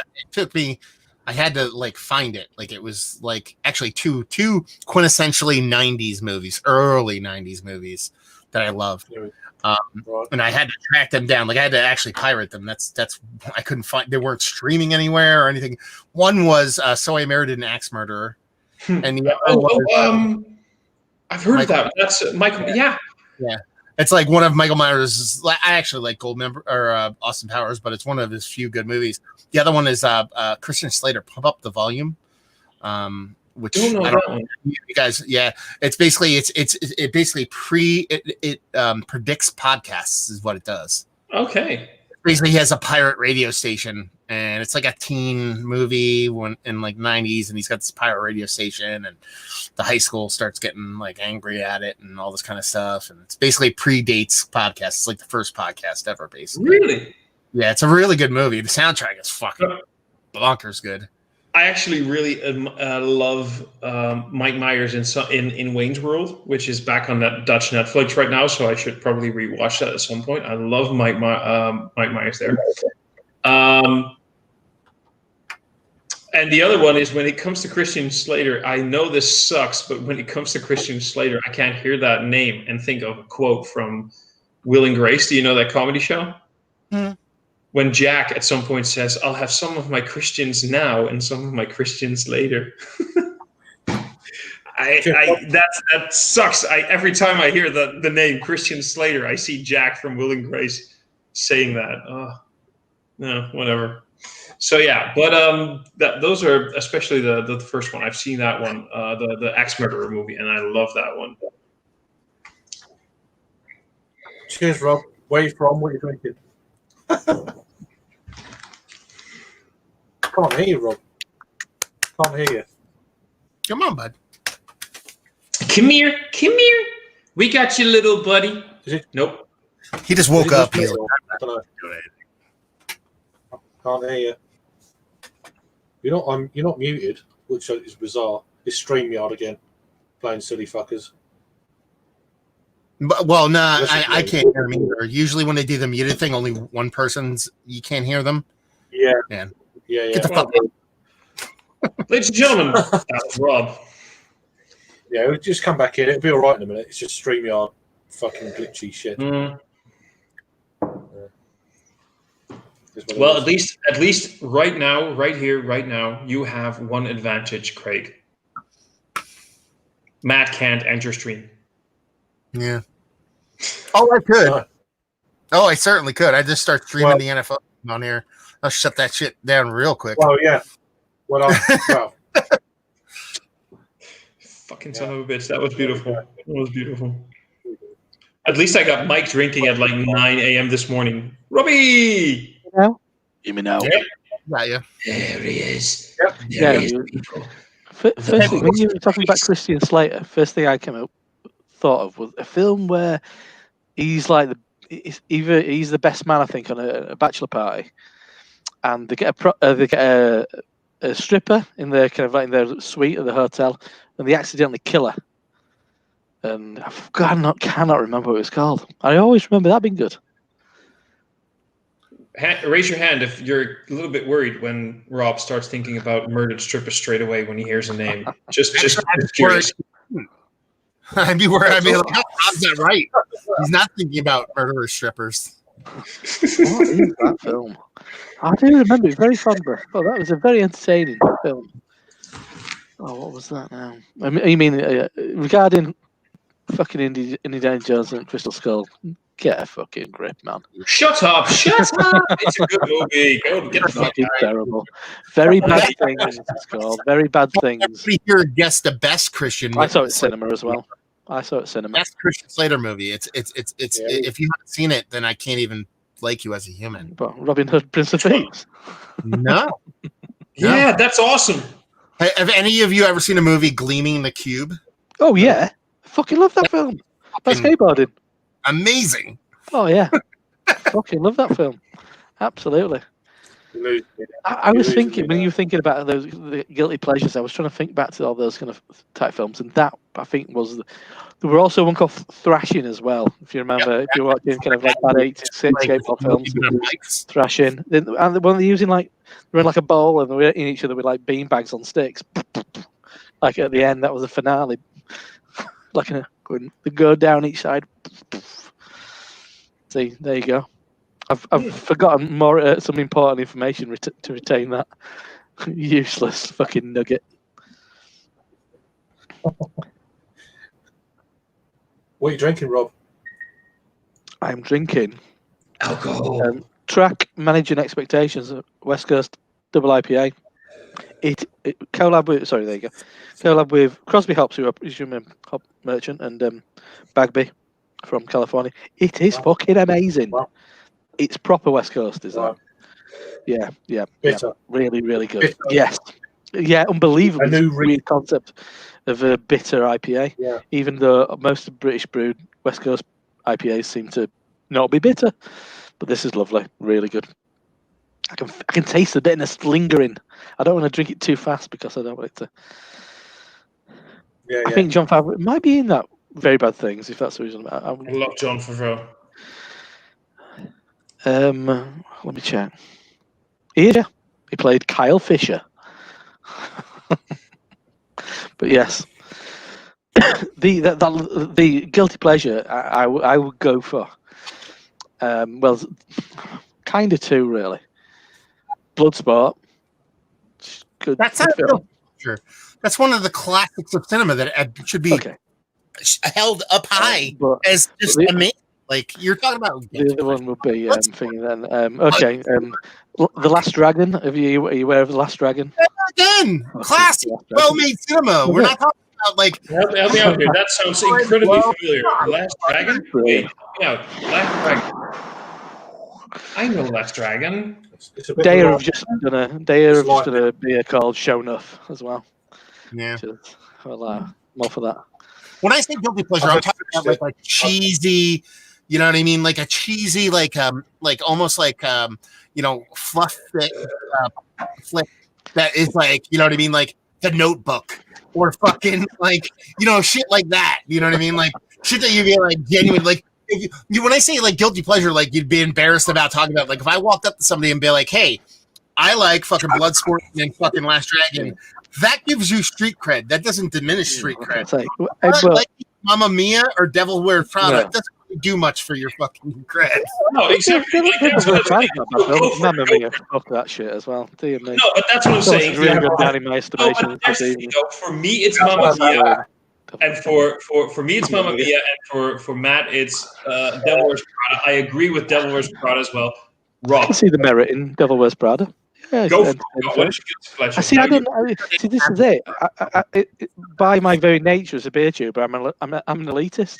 So how can I kind of even lower myself to appreciate something that is purely shit? Honestly, I don't really remember Let me guys. anything that I'd say was Worst movie you guys have ever seen. worst. See, my mate. Growing up, my dad's mate owned the video shop, so I saw all sorts of stuff. I watched a lot of martial arts films when I was young, and a lot of them are really bad. And then probably in my kind of like 20s, one of my mates was obsessed about film, so I went through a period of buying VHSs, hopefully in the big padded boxes that you get at the rental places. And then I worked at a place that had free cinemas for like 12 years, so I kind of what I've kind of seen quite a lot, so it's hard to remember what has. There's a lot of bad shit. I mean, a lot of my mate used to collect video nasties. If you know what video nasties are, in the kind of 70s, 80s in the UK, there were a woman who was like head of censorship, and she kind of like chalked up a list of like and banned loads of films. They were primarily kind of horror films. So my mate tried to find as many as possible. So some of them are absolute stinkers. Necromantic, that's a bad film. New York Ripper, that's a terrible film.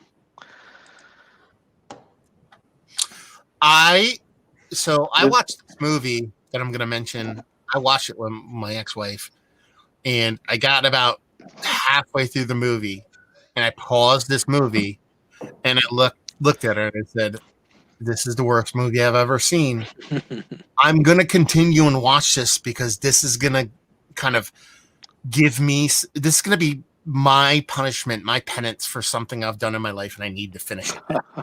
That, like, I literally did that. That's no joke. And that Paul Blart Mall Cop. Oh, I've got too much self-respect to even start watching that. Yeah. Fuck you hell. I was like, this is I think the most worst. things with Kevin James is probably a poor decision. The thing is, That is, I thought King of Queens. I thought King of Queens was a fucking hilarious sitcom. I really enjoyed it. I mean, granted, it had Jerry Stiller in it, and that was probably why it was fantastic. But I was like, this is like, I'm like, I need to finish this just because it's that bad. Oh my god, holy shit. Yeah. Yeah, I'm not. I don't think I'm going to bother. Let's see. Worst movie ever. He's I think he's confusing one of the best movies ever.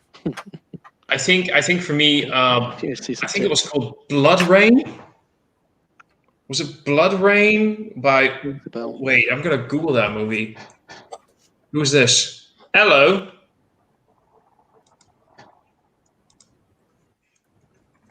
Everybody just went quiet. Why? Is it going to come We on? listen to you. You were talking about Blood Rain, which is in that Slayer album. No, so there's Blood Rain was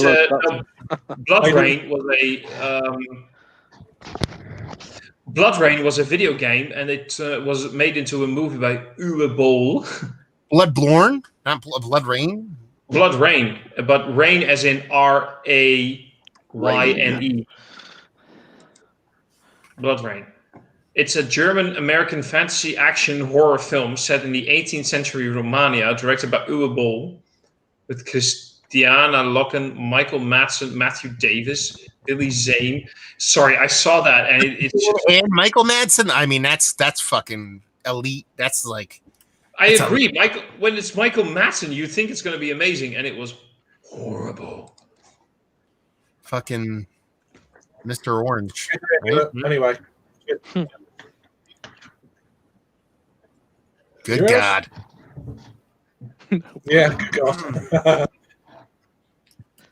Can you Not talk? that I've seen The Notebook. The chances are it's not a bad film. Not actually a bad film. It might just not be to your tastes.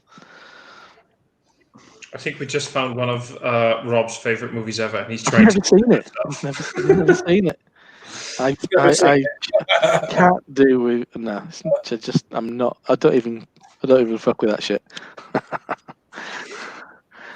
Yeah, life's too short. How you doing, you? Can you hear us? What's going on, Yeah, I brother? can hear you guys. Can you hear me?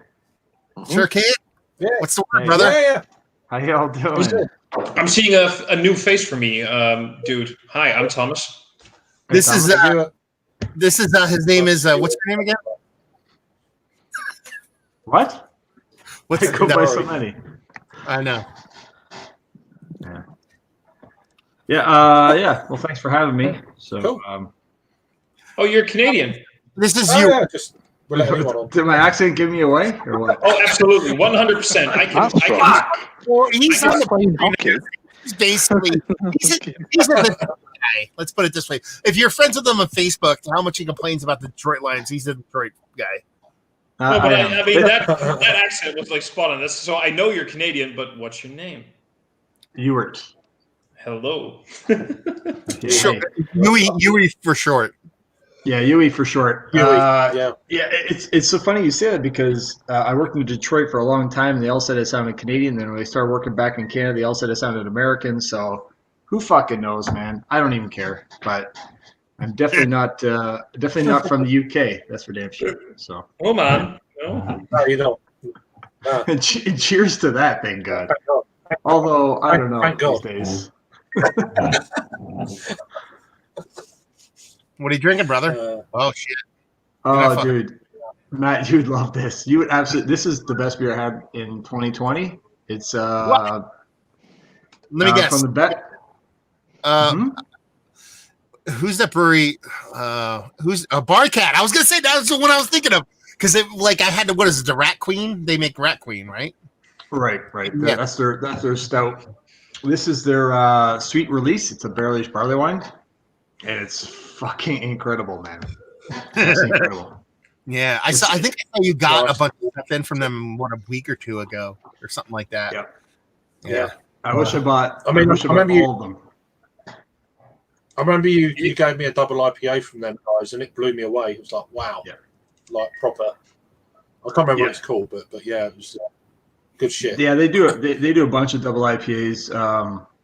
Best brewery in Canada. I keep saying it, and the problem is they're just so damn small. They don't ship.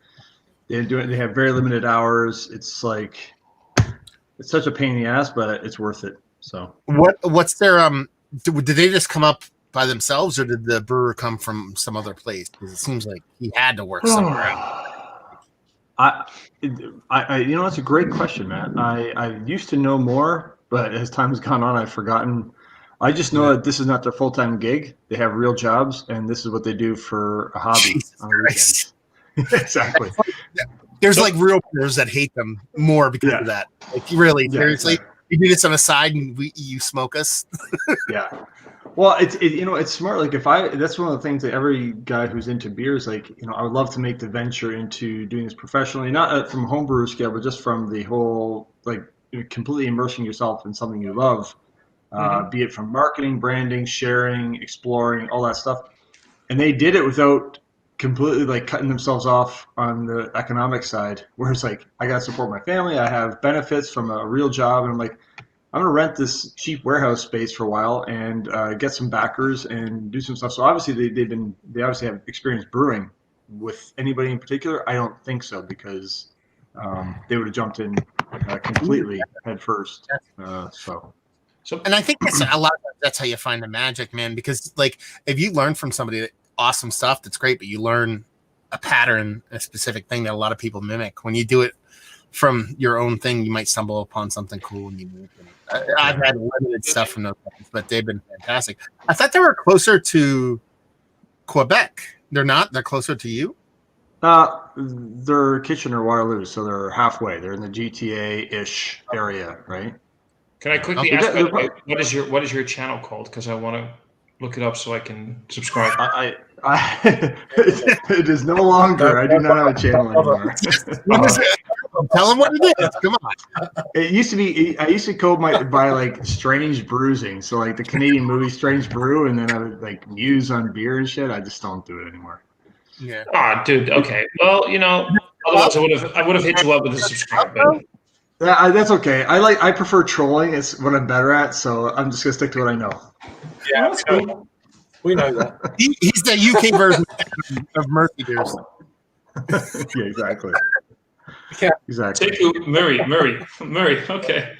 Yeah. Oh god, dude, I go by so many stupid names. It's so ridiculous. Like that's part of the problem. Like Matt, his very consistent, massive beer reviews. Like I never found that thing. Like it's like that pop song that it's just like it's perfect.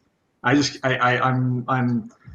guy. I'm the busker on the street corner. I don't have a hit. I don't have anything going on. I just give up, and it's just like, So.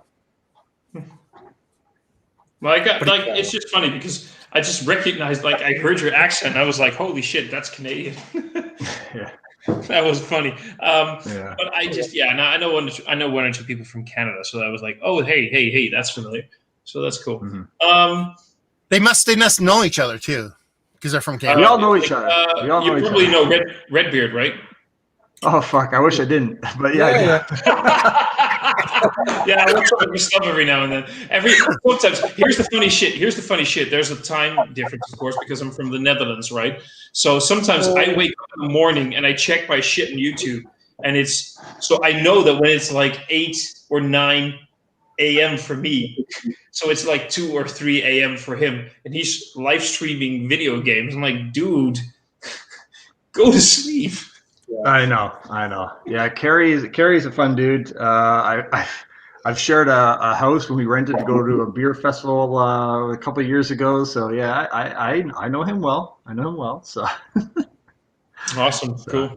yeah, and I love I love your part of the world. I've been to Amsterdam a couple of times. I've just I mean that's the only experience I have from the Netherlands. Okay, now I was about to ask: have you been to Amsterdam, or are you one of those foreign people that think that the Netherlands is Amsterdam? Foreign. Unfortunately, that's my only experience, but I know it isn't. All that is the Netherlands. I just that's the only taste I've had. Unfortunately, I love that part of the world. I love Copenhagen. I've been up to theirs, and I just like that sort of stretch.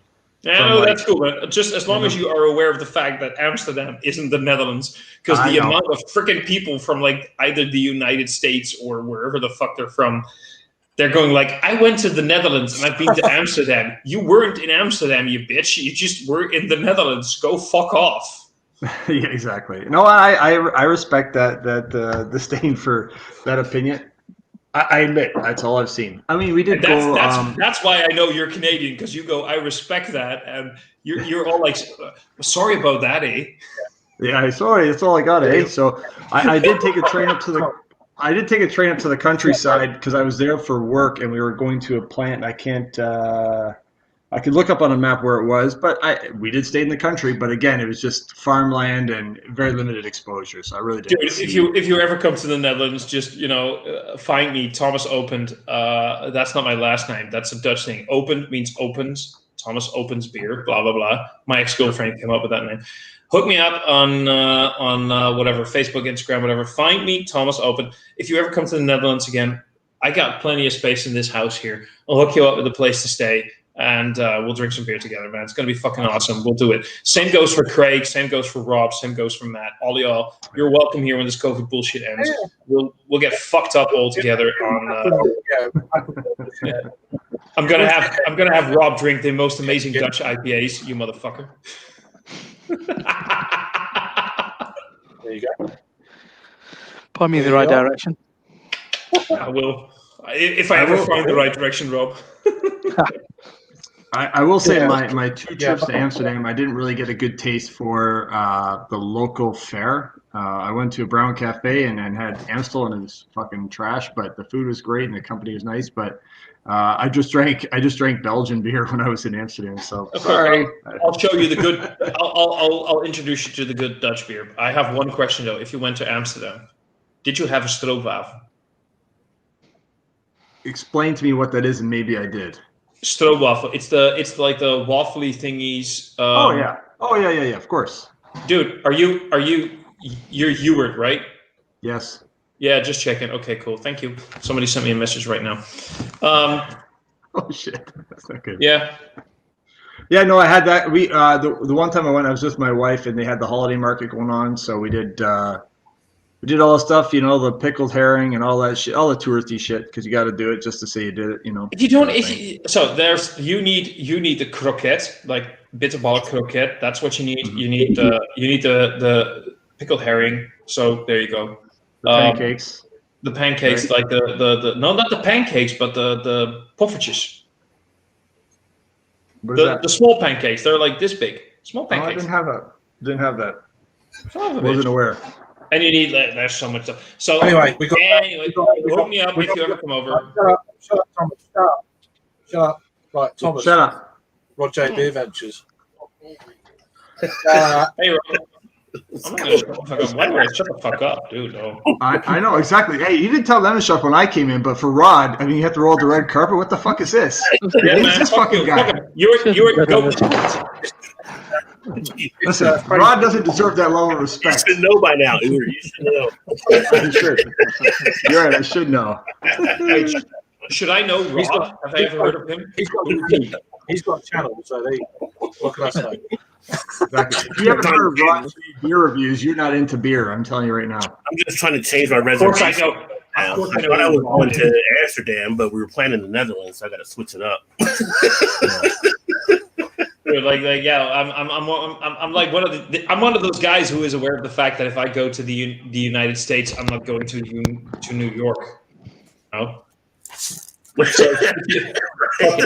like I went to freaking Minnesota, but you know what? I went to New York because I was in the United fucking States,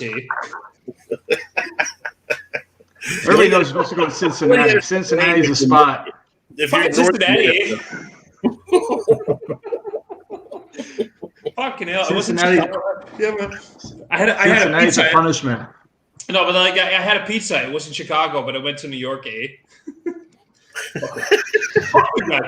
Amsterdam isn't the Netherlands. Go fuck all, whatever. Why do you keep saying listen. A? A is Canada. It's not the United States. That's Canada. I know, but No, now I'm stuck in my Canadian accent now.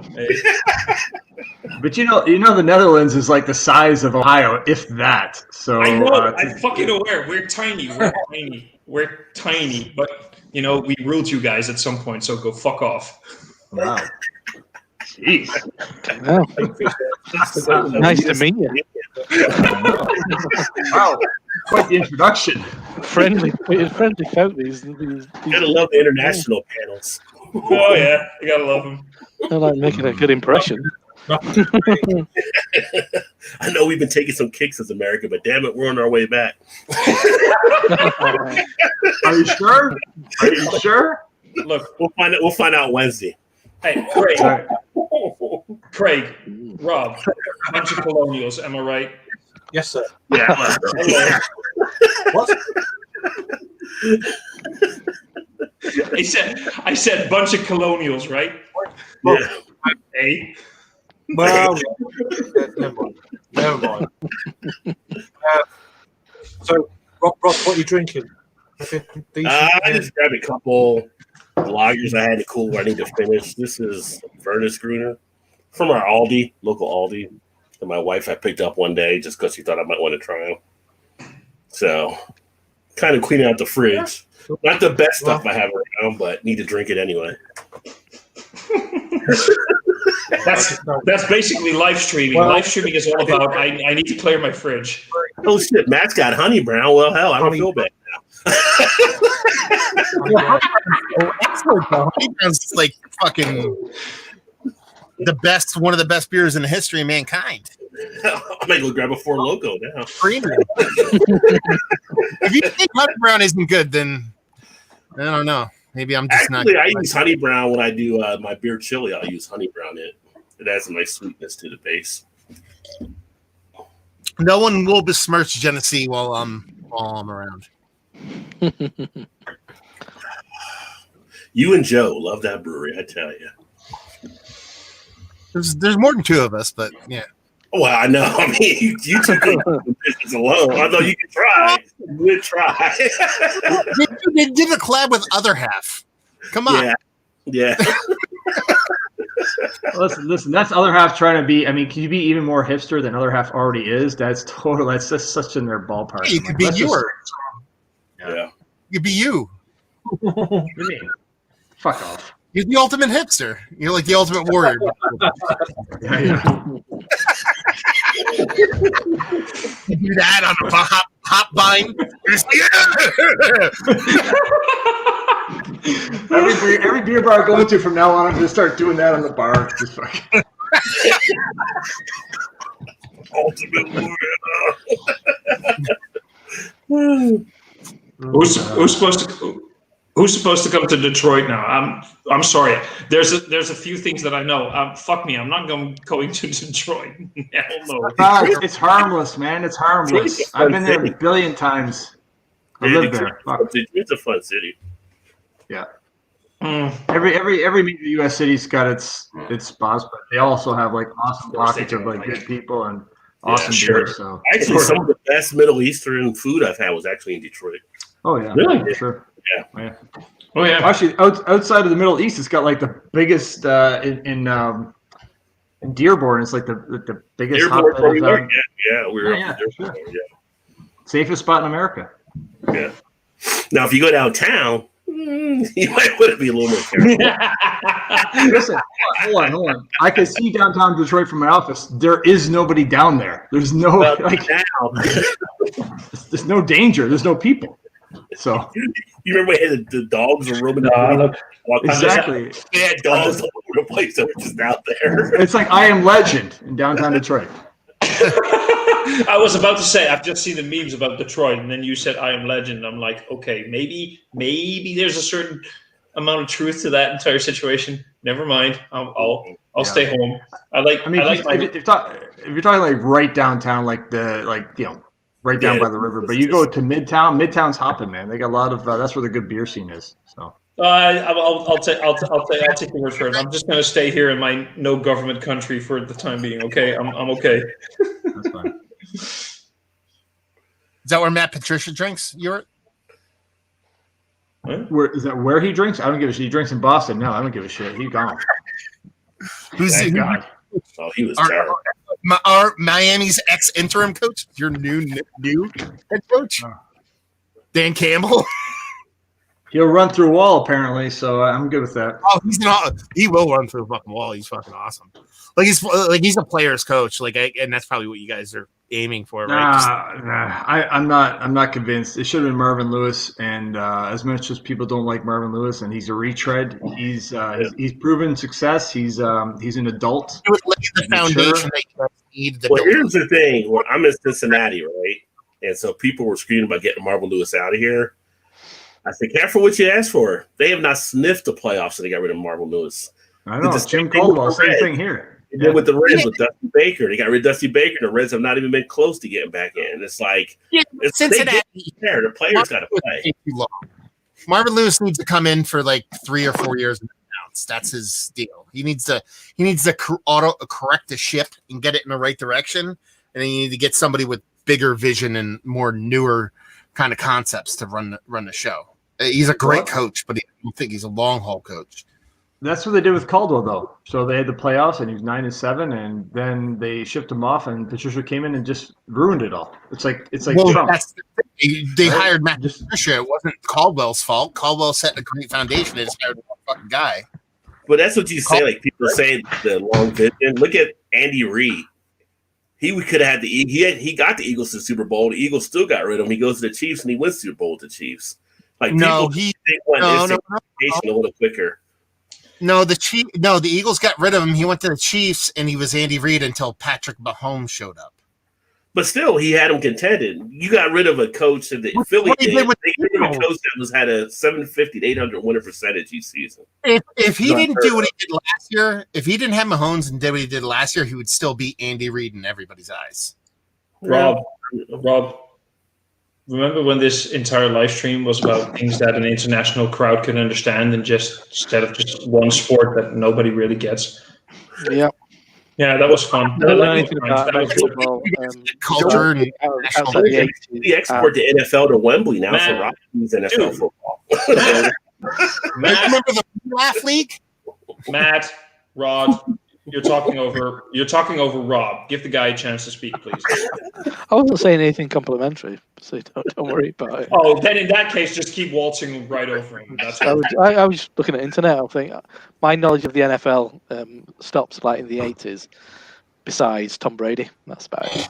Yeah, I prefer not to even talk about it, to be honest with you. Who the fuck is Tom Brady anyway? Dan Marino. I didn't bring it up to talk about NFL. I just brought it up to annoy you. I saw the Dolphins versus 49ers at Wembley Stadium a long time ago. It was the America's Bowl when they used to bring an NFL game over to the UK. Yeah. I think they still do that. I don't think Joe Montana came over, so it was Steve Young probably, but Jerry Rice played, and Dan Marino played. That's all I was bothered about. I had a Miami Dolphins towel, oddly. Don't know why I wanted a towel. In an NFL shop in Leeds, the big city near me. Every Saturday I'd want to go. They used to get these kind of like plastic bags, and you get inside it. I think you get like a little helmet, little plastic kind of helmet, and like a bit of bubble gum and a card. I used to want one of them every Saturday. That's my. Besides 80s, don't know anything. And Tom Brady. I've always wondered about the games that take place in London, and like you see people with the jerseys on and stuff. Do people walk in and they just sort of like they're just giving away stuff for people to wear, so it's promoting the brand of the NFL, or how does that work? No, I guess it's you're taking people from all over the country and potentially further afield as well. People might travel in from Europe to it.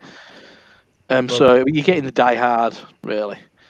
Huh. So people just buy it, won't they? I mean, you can buy it now. You can buy it online, can't you? You can buy it wherever you want. It's not that hard. It's interesting. If you see all the fans, like every team seems to be represented at a game between like Jacksonville and Tennessee. There's like every jersey in the stands. Like, what the hell is going on? I don't understand that. Why is there a Bengals fan in London? There's no Bengals fans in Cincinnati. What the fuck?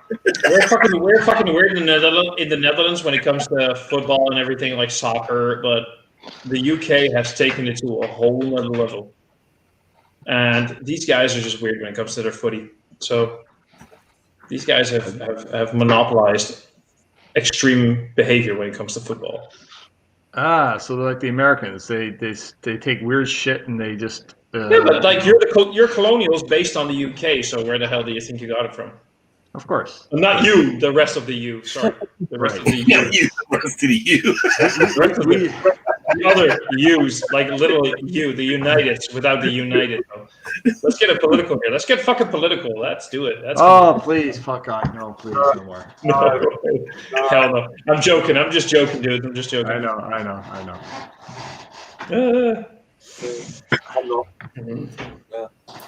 I actually have.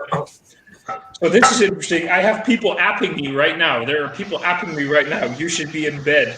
I'm sorry. What? No, I don't. What? People. There's actually. Where are you gonna go? I don't know. Somebody just literally at me. You should be in bed. I don't know. No, I don't. You're your own man. You make the rules. Yeah, like who the hell? What the hell? That just literally happened. Somebody at me. Well, and Craig should be on a case somewhere. He's trying to solve a murder, I think, right now with that fedora on. I just want to pick up the gadget jacket. Oh dear God, no. You should shave the beard and the tash and just leave the biggest lamb chops ever. It's a strong look. Craig, maybe you can help me solve a mystery. The mystery is: should I open another beer or not? I think you already said that's not always yes, isn't it? I'll rummage. I shall rummage through the stash in a moment. I'm just enjoying one of this. What did you ask? What did you ask? Just make sure it's an MP. Yeah. No. It's gonna be below 7% because I do have this sort of responsibility tomorrow. Yeah, well, that's tomorrow. So yeah, worry about that tomorrow. Tomorrow, who worries about tomorrow? Tomorrow is like only a day away. Okay. I don't worry about it. You're out. Okay. I'll go look at my stash. I'm just curious about what the fuck is Rob doing anyway. I can't be doing. What? He was sneezing. The Rona got him. Yeah. I hope so. What were you saying? What were you saying, Craig? Go and get the beer. Yeah. I'll go get a beer in a moment. Just like leave it be. Right. You said you was going to. All right. No, you asked me. I said go and get a beer there. I'm like, sorry, man. What's that? What's that all about? Boots. Boots. I've been having way too much fun with Canadian accents lately. I'm sorry. It's okay. We're here for your amusement. That's what Canada's for. Like America's the tragedy. You're the amusement. Exactly. Canada is just the apartment above the meth lab, as we tell people.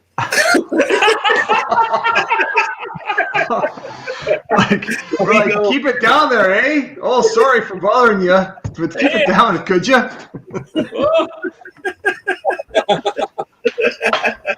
We're just enjoying our potato with our fucking what's it called? Maple syrup, snow, whatever. Yeah. Exactly. What do you guys call it again? The snow and the maple syrup. There's a name for it. Somebody wants to. I don't know because I live in like the tropics of Canada, so I have no idea what the fuck they call that stuff. I know what you mean. I do. I'm in the southernmost part of the country, so. Maple syrup always. That's great. I'm in the Florida of Canada. It's like the trashiest people. It's like, wait, where in Canada are you from again? Windsor, Ontario. Like it's like if you look at Canada, like the thing, and then we have that little thing that dips down, like the little tip, the penile tip. That's us. Yeah, yeah. You're close to you're basically very close to the United States. I literally live on the border. Is that? I could. Yeah, so blame them. Blame them. It's their fault. That's cultural influence. It's their fault. Exactly. Is that further south than Buffalo? Yes. I think, by like 3 hours. Because Buffalo is sort of Yeah. right, a long way then. Bloody hell. You are practically American then, really. So. Oh yeah, yeah. We're like I watch more Detroit news and more Detroit influence than anything Canadian. So who wants to anyway? It's not even a real country anyway. Exactly. Just an idea. It's a concept. It's like what's that place in Copenhagen? That little fucking hippie town. That's like us. We're just an idea. Yeah, go away. So, yeah. I'm gonna be doing the A thing for like I don't know how long. I'm sorry. That's okay. I'm Canadian. Hey, wait! I just apologized. I'm Canadian. You just apologize for saying something. Yeah, that sounds right. I'm still Canadian, eh? I'm gonna go.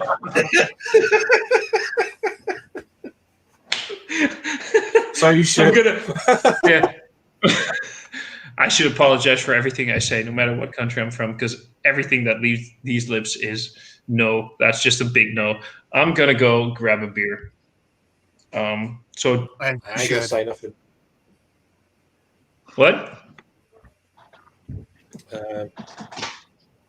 I heard somebody say something. I didn't hear it. We're waiting for you to go get your Imperial Stout and booth. We're waiting for this reveal. Like, what is this beer going to be? All this hype. It better be something good and high ABV.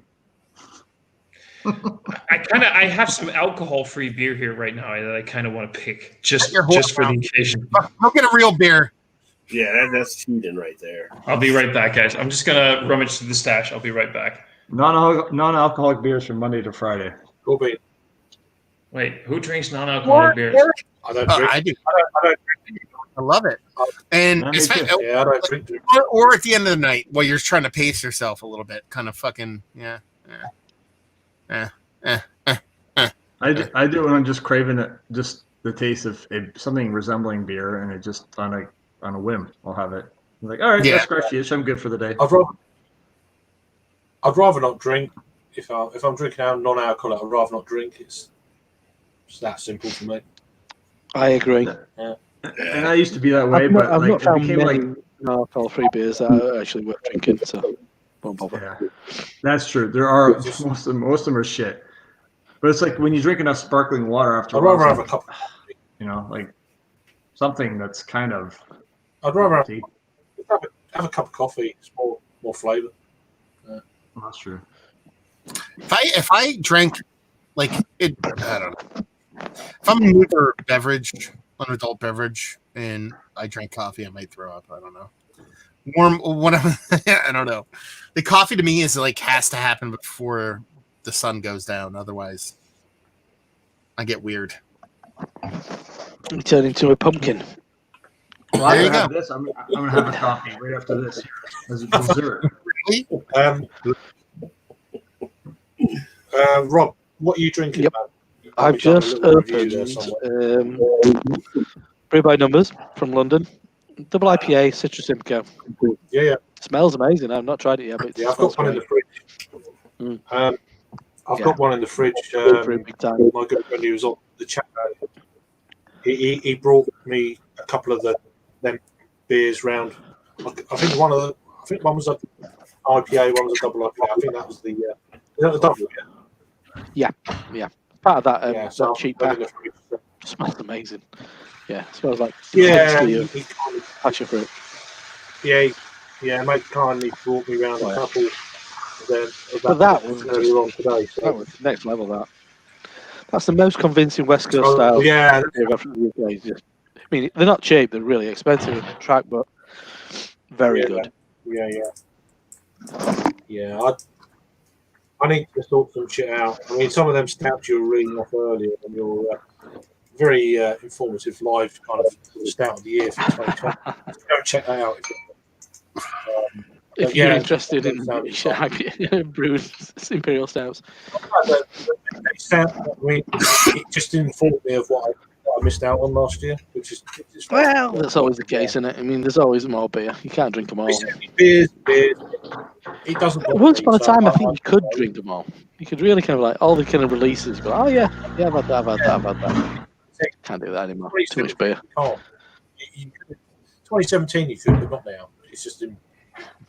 But then there's the whole lockdown thing. I've tried to support local, buy from local bottle shops, and that all that kind of limits what you can potentially get. You could go out there and get it online. Don't get me wrong, but I'm trying to preserve the money for a bit more local.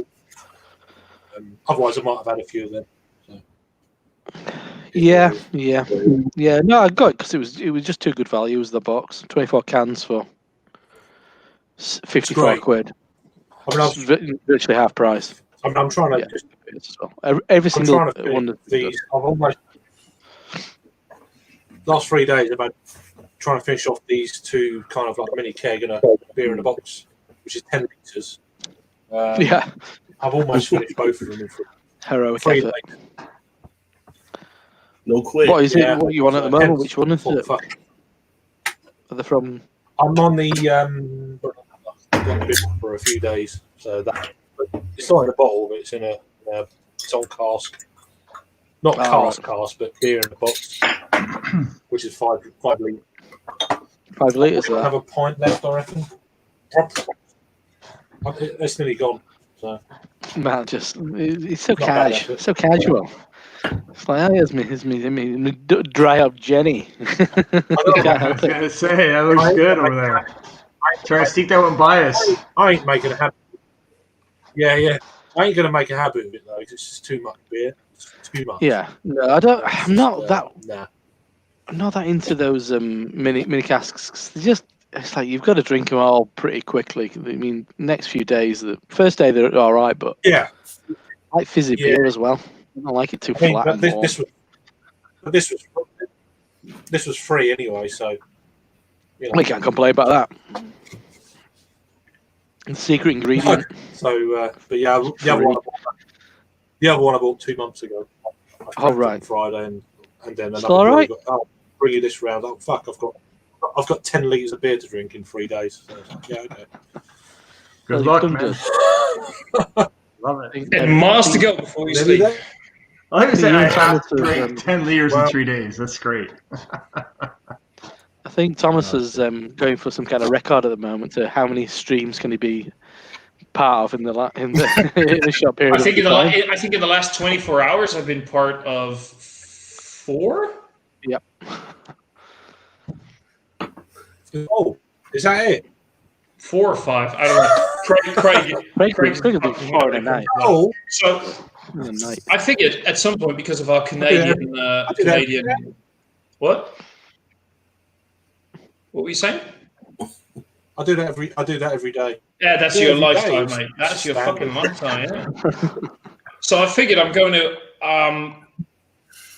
open up this bock that I have that is brewed with maple for Canadian participant. And the reason it took a bit longer is the moment I fucking opened this thing, it gushed all over my living room table. Don't blame Canada on this.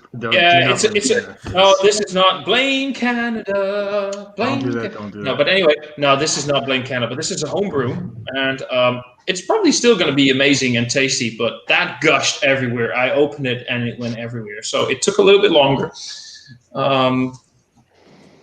But yeah, Wrong with that. Can I address the comment that's posted right now? Lee Russell, he can go fuck himself. He's using shite. Using shite, tosser, bellend, whatever the fuck you want to call him. I thought it was Lee. Garbage human being. For a minute. I heard that Lee is just one big asshole anyway. So I've been The told. biggest of the assholes. Yeah, apparently, Gaping asshole. This is what I've been told is that Canada is basically like. Yeah. Thomas. I mentioned Lee Russell earlier about he does live. He does podcasts on films. Yeah. So Shitty films. I'll kick him out. I've heard you follow the Beer too, about but I don't the know. podcast. I'm just saying. From what I've been told, 99.99% of Canada is like amazing, and he is that 1/100% that just ruins the entire country. That's what I've been told about Lee, but I might be wrong. So there's like him and Chris Peters and Jordan Dreger, who are they're all like birds of a feather. They're all the same person, and they murder women, and they're pieces of shit.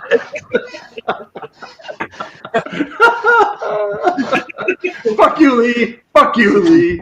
Yeah, Let me just be alone. Just leave me alone, Lee. Fuck, I'm over here enjoying time with non-pieces of shit for once. God damn, man. Go fuck yourself. Go fuck yourself, Lee. What's that all about? Oh yeah. Take off, you hoser. A fucking hoser. I know the word hoser. Why didn't I think of the word hoser? God damn it. Fucking hoser. Anyway, yeah. But Lee's nice. Lee's cool. I've heard some of his podcasts actually, and he's a cool dude. So yeah, awesome. Lee, Debatable. I'm gonna go all Canadian here. Like, sorry, Lee, for being an asshole.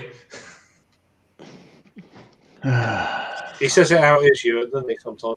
Yeah. Can't win them all, man. No. Never mind. God damn it, Matt's on his Jenny fucking cream ale again, son of a bitch. All day, every. Fuck you, I hate you. I love you, but I hate you. Rod, wake up! Rod, wake up. I'm here. I'm just reading. No, you're not. Matt, wake up. We're born the Americans. Oh boy. They're not easily entertained. There we go.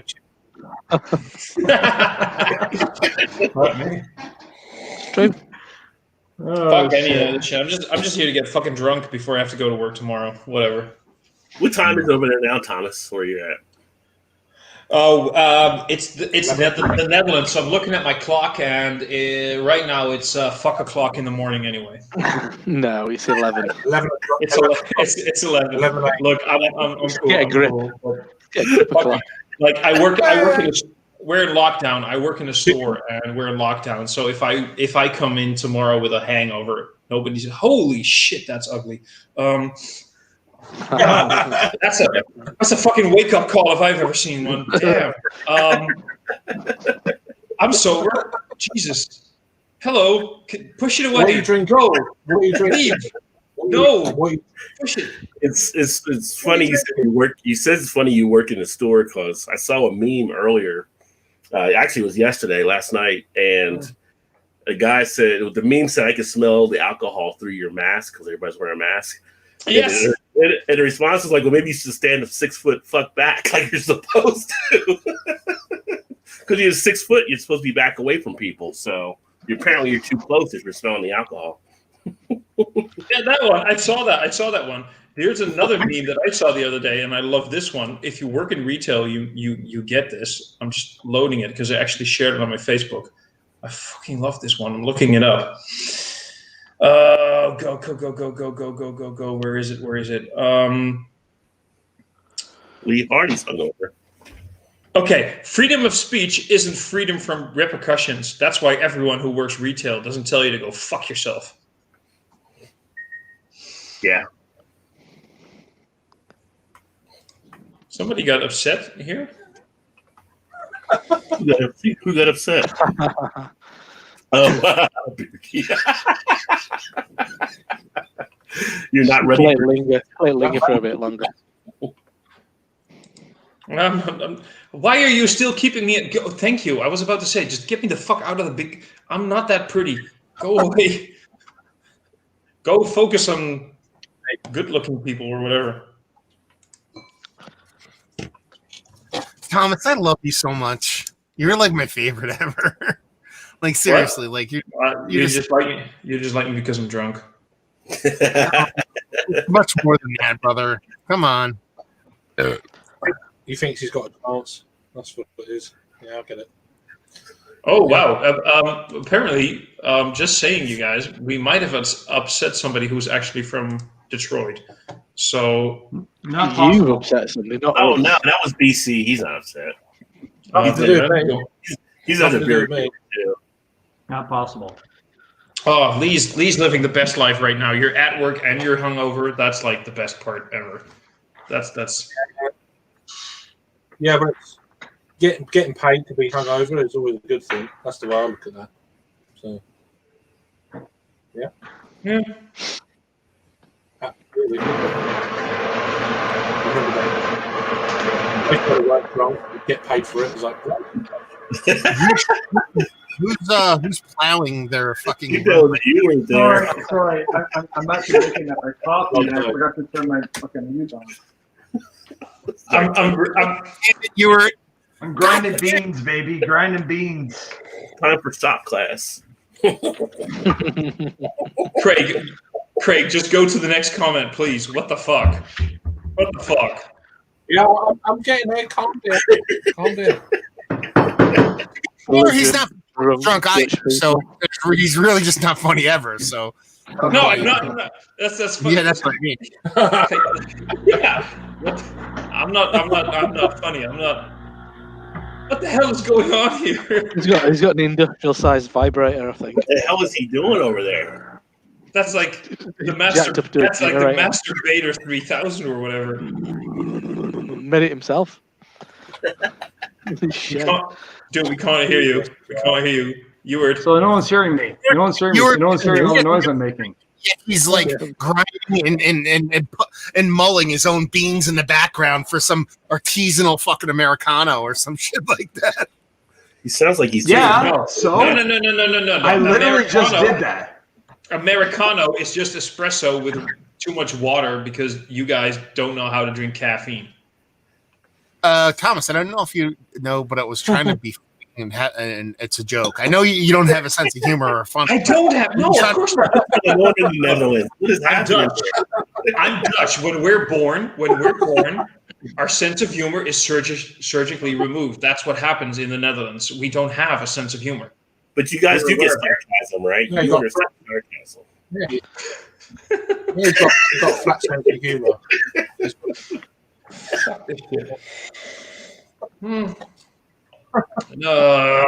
There we go. God damn it! I wish I was drunk. I'm still too sober for this shit. You got plenty of time. It's a good level.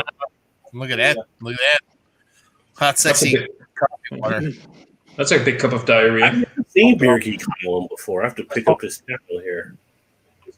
Oh yeah, Big Geek Holland is like Big Geek Holland is scared of live streams. He's not pretty enough. Well, I've never seen his videos, but Yes, I'm on it. No, I'm scared of live Remy's streams a as well. super good dude. He just lacks confidence in his English, so he doesn't want. He to does. Yeah, this guy should come on right now. Remy, get the fuck. he Get just the needs to fuck come visit Louisiana. He feels just fine. If he saw Louisiana people talking, he'd be good to So go. do I everywhere. Don't worry about it. Just If Stu can go on a live stream and profess to speak English, then anybody can. So Yeah. Just tell him to watch Swamp People. He'll feel good about himself. Yeah. And my favorite when Thomas was like doing an American review, do you think my English is good enough? That was like less than a year ago. It was like a year ago, and I was like, dude, you speak like way better than everybody in the whole fucking country. Like it's like, if you're English enough, it's way better than what people expect. People will be scared that you can speak as well as you do.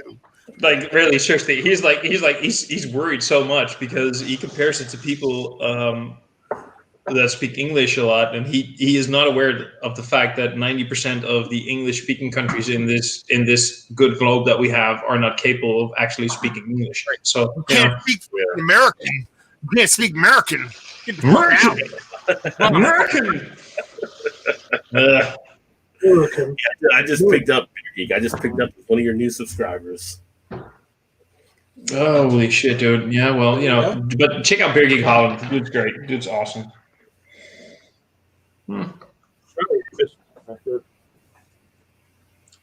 Hell yeah! I can tell. What can you tell? I don't know what he says, but I can tell. Yeah. No, I sub to loads of people. Oh, you sub, huh? Even you, Thomas. Do. Yeah, you sub to me, huh? Always sub to you, Sunshine. Hell, baby, I'm in. I'm game. We're doing it. We're all in. Let's go for it. You're in already? Oh yeah. You didn't feel me? God damn it! I did it wrong again. I feel you. Oh dear Lord. Yep. Okay, guys. Now that I've had my coffee, beer 1 or beer 2? Yeah. Beer, all of them. Two. Hold on. Let me get them. Two. Okay. In one hand is one, and one hand is the other. Yes. Whichever is a Kunin. 2. Which one is going to get you fucked the fastest? Beer 2. Oh, dude! Oh! Empty bottle, fucking empty. No, but seriously, wait, no, seriously, I got the fucking ice. The alternative was this, so thank you. Go for the fucking ice block. Dude, I actually got like 4 different kinds of. Okay, so what I got in yesterday was like a shitload of beer. This was in it, and I reviewed it this afternoon. It's an English review, by the way. That's awesome. This is an empty bottle. I have way too many empty bottles right around me, which is a scary thing, by the way. I also have the ice block came in yesterday, normal. I have a can of the normal Aventinus, and I have a 2014 vintage Aventinus on standby, which I'm gonna probably review at some point. Aventinus is like Matt can confirm. Aventinus is like Aventinus is the best. I did 2013 last night. Oh, you had a 13? Oh, I got like the 13. Ooh, you're pretty. I got the 14 on standby. I drank a 13. I bought a 13 yesterday off the shelf for $6. I think it was $6 bottle. Same here. It's like 4 or 6. It's like 4, 5, 6 euros, whatever. Something in that price range. $4.40 Canadian. Yeah, buddy. Oh, so that's like 2 euro cents, right? Euro that's beer like, price. That's like 30 pesos. Yeah, $4 Canadian. That's like $1.17 American. Give me 2 seconds. Give me 2 seconds. It's like Rochefort 10. We pay for $4. We get a bottle of that. No, it's insane, man. Like for me, Rochefort, I have to pay like $7 American for it. Actually, I remember the first time I had Rochefort 10 was I was in the Carolinas, like way back before we ever had it. And I remember paying $8 a bottle for US. I'm like, oh my god, this is expensive. Like, it was so good, and then all of a sudden it just lands in Canada like a year or two later for like $5 or $4 or something. Oh yeah, it used to be in cans for us too. I don't know why it's in bottles now, but I ain't complaining. Wait.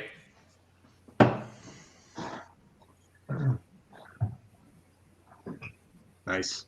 Yeah, and Matt will recognize this because he had it yesterday. I've got a 2014. Yeah, the paper wrap ones are fun. It's like you're drinking Lee and Perrins, but deliciously. Oh my god, it's been so many years since I've had a beer wrapped in paper. Oh my god. Oh yeah, but we're fancy. Yeah.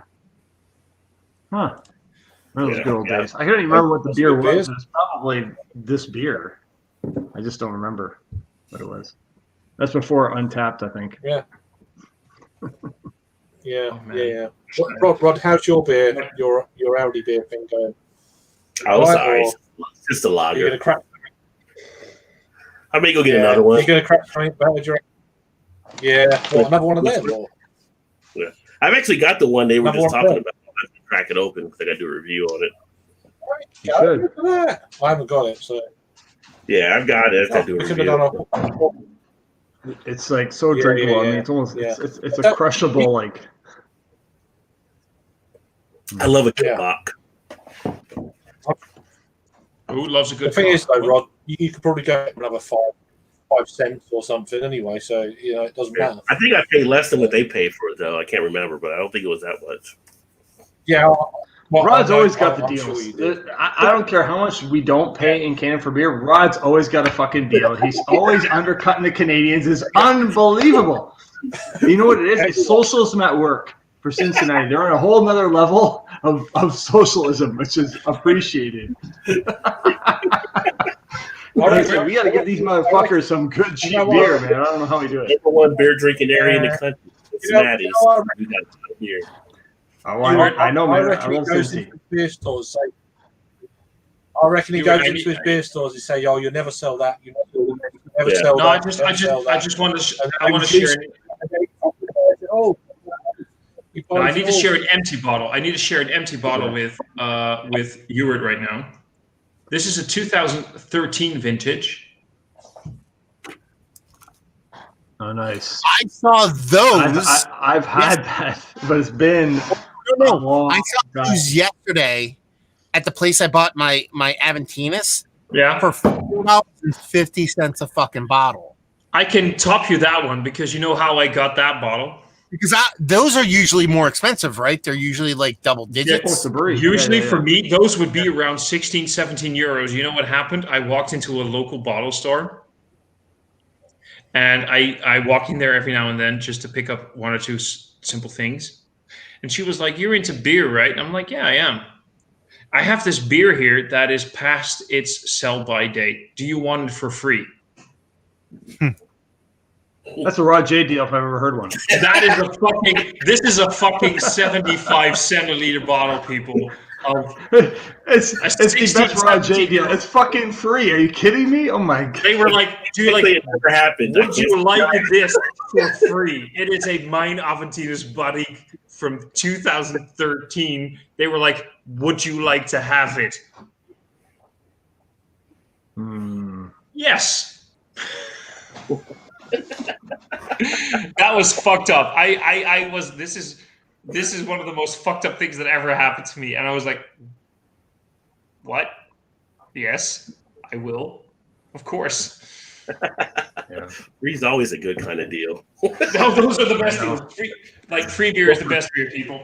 But for Ewart, it's kind of like, I don't know if you ever heard a story like when Joe came down last year, Joe, Eric, and Todd, and we were all drinking at Braxton. We ended up going in and we ended up getting a deal. I remember seeing that. They gave us 50% off on the bomber bottles. And so we're there to pay for the beer. And she's like, "Oh, well, you guys do this and that with the YouTube stuff. So we'll go ahead and do this. We'll give you the friends discount." And she's like, half off. And they're looking at me. And I'm like, "Pay her. What are you looking at me for? Like, pay the money."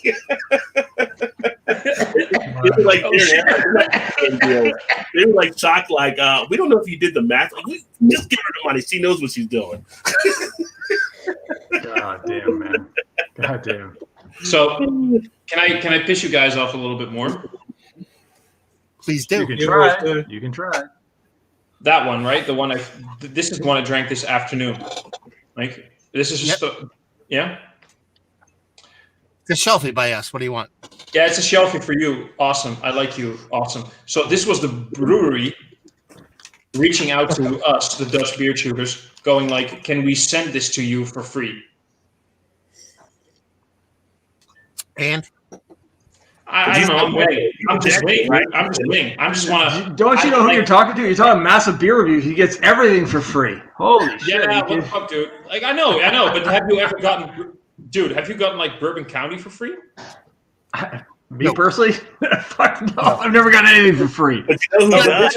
This is like the European Bourbon County. All the people that do social media stuff, they always get it for free. Instead of all the social media people there. No, I'm just bragging for nothing, man. I'm just trying to be cool. Nah, but that's cool, man. That's like stupid brownie points. No, I'm seriously, honestly, that was the point where I was like, I filmed an English review for that one, and I said in the review, like, I don't do this shit for like free beer. It's fun to get free beer. Matt says it himself, like, it's awesome to get free beer, but that's not why I'm doing it. But when like a Belgian, like a high respected, high accredited Belgian brewery reaches out to you, like, can we send you free shit? You're like, whoa, okay. That's pretty cool. So yeah. I just thought that was fun. I mean, Jean and I are friends on Facebook, and he sends me fucking the biggest of the whales, the biggest of the loon whales all the time. And he doesn't even want me sharing them publicly. It's just like it's a big dick suck fest. So but whatever. Yeah. Oh, that's the best fest. Well, ever since he broke the cork on the bottle he opened for me when I went there to visit him one day, Which Sean are you talking about, by the way? Benoit. There's only one Jean. I mean, come on. Yeah, for me, it's Sean from Nerd Sense.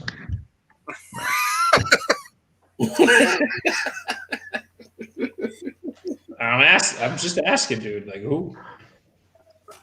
Sean from Nerd Sense. I don't even know. I plead the fifth. I don't even know who that is. I only know one Jean. So I love the fact that, by the way, me being European, I know what you mean when you say plead the fifth, and I think that's fucking funny. No, what you were saying, he's gonna pass off a fucking accidentally sour stout as a purposely sour stout. That's what he's talking about right now.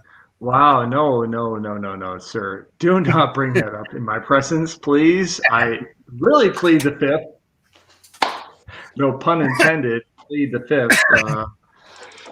So that's a long story we won't get into here. It's so stupid to explain it. It's so dumb. But Matt, thanks for bringing it up. Yeah, there you go. Yeah, exactly. Double guns. Exactly. Actually, I was going to say, though, Schneiderweiss, it's amazing because they distribute so widely that they'd be the perfect brewery to have, because they have these those little sort of special, I wouldn't call them one-offs, but the special releases that Shelton would be a perfect brewer to like showcase them, because even going to Munich, they're like the small guys in comparison to everybody else. So the little tap house, and it's fucking incredible shit. Like, to showcase German brewery, even if it's too big to be crafty, whatever. I would love for them to be there, but now we're talking about Shelton being completely under. It's like, oh fuck, man. But what's really missed. I don't get that though, because they like, Shelton's hard on was Kulmbacher. Like, they were like, they latched on to Kulmbacher, and they're like, oh, Kulmbacher's our brewery. So if you went to any Shelton Fest or looked at a Shelton, it was always Kulmbacher. Everything everywhere. So they could have easily picked Aventinus. They just chose Kulmbacher, I know. Yeah. It's amazing because Germany has so many small guys that are very, very regional, right? And these guys aren't them because they distribute. But it'd be just great to say, like, hey, for them on a profit level, be distributors for them. I mean, they probably already have that already set up, but it'd be great if they sort of like tap this, hey, just like, let us do your thing and we'll do our fests. And because this is like when you talk about like the nerds gravitating towards their shit, this is the kind of shit that, nerds would go to. I knew he was going to. You know what's really funny? I live like 10 miles from the German border. Literally. This is the first year where Matt knows this because we talked about this, and that's why he asked me like the other day, like, have you gotten your Aventinus in yet? Aventinus, the regular Aventinus, is my go-to Christmas beer. I drink it every Christmas, be it during the day or with dinner or with like a cheese platter or whatever. I need to have Aventinus during Christmas. It was impossible to get it this year unless I ordered it online through whatever kind of channels. That's why I have this several versions, because I had me and my mates, we bundled together and ordered a big box of several versions of Aventinus, and we all shared it amongst each other. You just bought Aventinus just like that in Canada, and for me, I couldn't get it in any bottle shop. I've talked to several bottle shops around here. Like, why do you not have this beer right now? And they all told me, we do not know. We always have this. We couldn't get it this year. Yeah, we can miss with no problem either. Yeah, but like, that's fucking weird. But it has not with Aventinus, but certain Aventinus, we and Jungle Gyms, they always have it in there pretty much. What I'm trying to say is that there's certain beers that, because of COVID times, just randomly fall off. Yeah. They go away. It's not Aventinus for us, but it might be like, you know what I mean? It could be, Bitburger or fucking, you know what I mean? Whoever. It doesn't matter. Rothaus Pills or whatever. There's one brewery that's just going to, for some bizarre reason, just falls off during a certain time. And it happens all the time. But it's so weird. All of my standard Christmas ales I couldn't get this year. There's 3 beers that I drink every Christmas. The St. Bernard's Christmas Ale. Couldn't find it. There were a few shops in the Netherlands that had older bottles still in stock, like from the previous year. The Schneiderweisse and the Avec le Bon Vou by Dupont. Couldn't get it anywhere. It's in almost every bottle shop every year during Christmas. It's like this sort of celebratory beer. Couldn't find it anywhere. Nobody had it. You know what beer that was for me this year? Chili Knock. Go for it. Curious. Chili.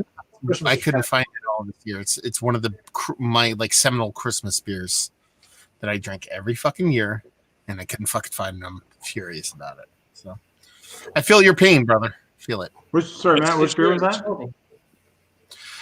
Stille Nacht. It's the Dole. Dolle Brouwers. Yeah. Yeah, so when I turn my camera off, it's like, oh yeah, this guy? Oh yeah, you got the real ore beer guy. But yeah, like Stille Nacht, my Christmas beer, and it's the first time ever I've never drank it during Christmas. Yeah. Well, I don't have any silly traditions like that. I just drink everything. But you just it's get good drunk. to have a tradition. Yeah, the tradition is it's Christmas. There's family. Let's get fucking drunk. Oh yeah, but I don't limit myself to whatever that takes. I just like whatever's gonna fuck me up earlier, the better. So. Agreed. Yes. I always try to find new beers. I never really have anything. Can I very quickly just say, Craig? BC back in the house. Remember when you said, Craig, that this stream was going to last like an hour, maybe an hour and 50 minutes? Yeah, but company is always a slight kind of bender of the rules. So. Yeah. Well, everybody knows Craig's a piece of shit, so he lies with everything. So everybody knows that. It was an hour 45 and Craig told me to jump on. So.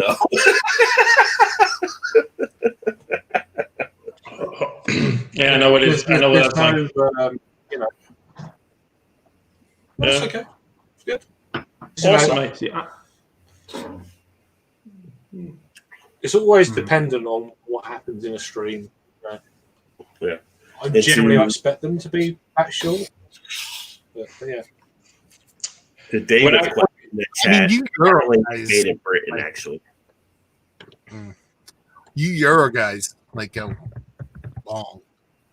The streams. There would be times when you guys do a stream, it's 5 hours. No. That's 3 hours. Harry, that's just Harry. Harry is the only one. Harry is the only one that, for some fucking reason, keeps it going for 5 or 6 hours. At some point, it's 11 p.m. and Harry's like, "Who wants to do a live stream?" And people are like, "Yeah, okay, we'll go for it. It's fun. It's fine." And then it's 4 fucking a.m. and the guy's still going. I don't know how he does it. Probably this dry January bullshit he's doing. But he keeps going for 5. But not so much now. No. Well, I was going to say James does it, but James is always in bed when he's doing it. Yeah, but James doesn't drink. James doesn't drink during his live streams. That's his trick.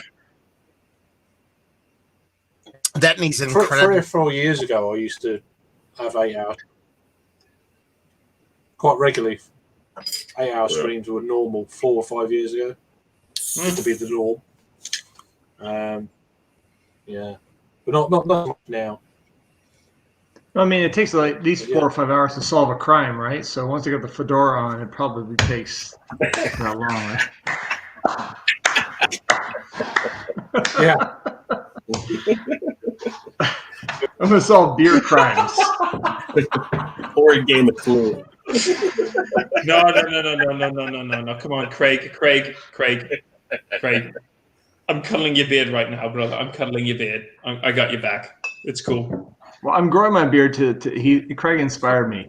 I met Craig in my last trip to Europe, and sadly in 2020 was my first trip, my first year not going to Europe in a long time, and my last one was with him, and we cuddled, and now I'm inspired. So here we go. So I'll just immediately. Yeah, I'm weak. I'm weak because I've got 2 spots. I've got a spot here, and I've got a spot here where I can't grow hair. So that's why I don't have a full beard. Otherwise, I would have had one. So I'm the weak. This thing, yeah. Sorry. So how much was 2 years ago now, isn't it? You? I know. Well, really I mean, it's probably a year and a few months. Yeah, it was late 2019. So that was one of my best times in Europe for sure. Traveling for work and stuff, and great times. 4 hours in London. 3 or 4 hours in London were. That's pretty good. Yeah, we done a few things in that time, drinking beer. Yeah, for sure, man. So that was good. Yeah, it was good. Fucking, it feels like a long time ago though. Jesus, the last year is like a decade. Yeah, please. It's complete evolution of like humanity in so many levels, right? So it's just like fuck, time just. It's fucking crazy, man. I really don't understand because like I look at the last year and I think like I thought that 2019 was a weird year for me. Everything that happened there. The amount of shit that happened. I know, man, because like the amount of shit that happened in 2020, the amount of stuff that happened for me in 2020 is insane. I can't even. Well, yeah, there's a few things. Yeah, 2020 was a bit wank, to be fair. Well, everyone though. Everyone goes through stuff, so it's just another year, on the notch, I guess. Right. It's your journey. Your journey takes you through different kind of time periods and blah blah blah. I can tell you right fucking now, 20. Yeah, but I can tell you right fucking now, 2021 got off to one of the weirdest starts of a year I've ever had, and I'm really curious about 2021 right now. All I know is that, look, fucking own this shit, man. Fucking own this shit, because everybody's like 2020 sucked, and we're gonna make 2021 our year, and I don't know what 2021 is gonna bring. And you know what? Own it, make it, do it, whatever the fuck you want. Take that year, make it, do it, whatever you want. I'm sure when people can, they will, and it's just going to be a fucking too many people around. So, fuck that shit, No, right now it's the end of survival. It's like we have to get through like the last whatever remaining months, and it's on the horizon. And I think everybody's just got to like bear down. I mean, it's been fucking hard. And you know what the funny thing is of all this, like as a parent, and Craig can speak to this, like it's so weird. It has to be so weird for our children. It's so weird for kids. Like they have no idea. And it's weird for us. But can you imagine their lifespan? Like 50% of their life is, or like, a certain percentage of their life, much bigger than ours, has been spent sitting in a prison of their home. It's so fucked up, man. I don't have children. But I have nieces that are. I'm an uncle, and I look at those kids, those 2 little girls. I love them to death, and I'm not a parent, I'm not a father, I don't know what it's like, but I consider them equal to the fact that what they have been through in like the last 10 months. I remember that little girl when the stores were still open, the youngest one, she was 4. She came into my store, and we were in this intelligent lockdown thing. She came into my store. She was 4 years old, and she wanted to walk up to me and hug me. And I said, no. And this 4-year-old girl looked at me and said, "Right, Corona."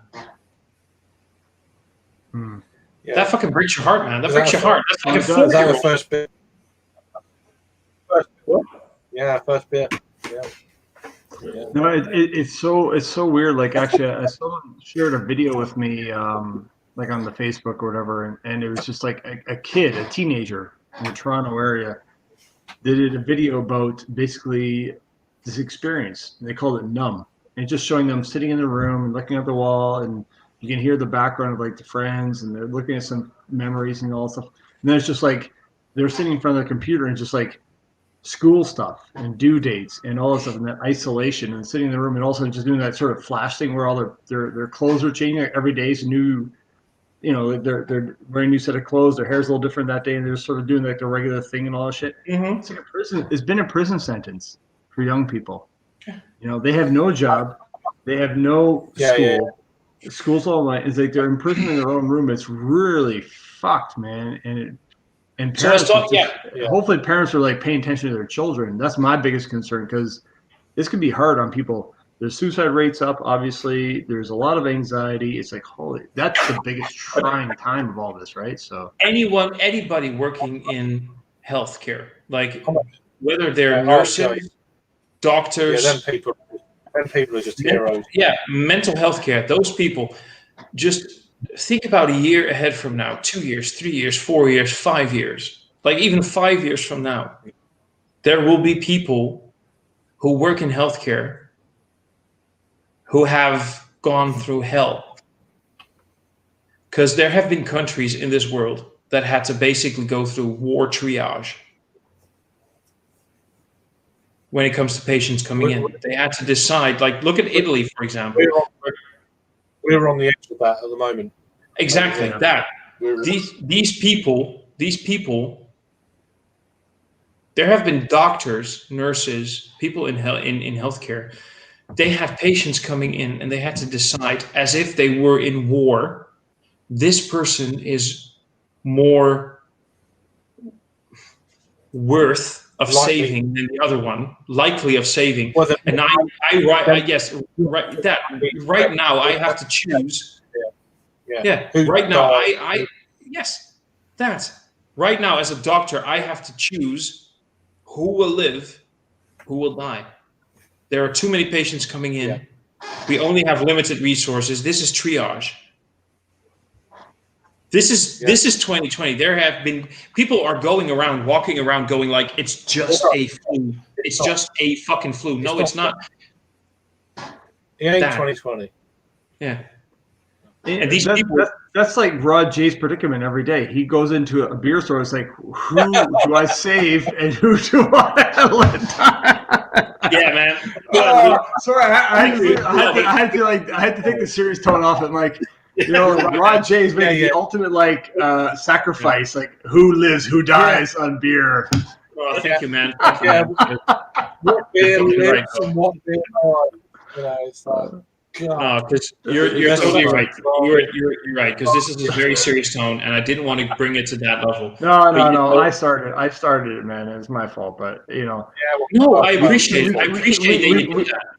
We can't help it, right? It just surrounds us on a daily basis, and we're like so lucky. All of us are so lucky to enjoy what we have around us. You know, hopefully our friends and family are all healthy, but we have the luxury of beer and alcohol to sort of imbibe on, and that's fucking awesome.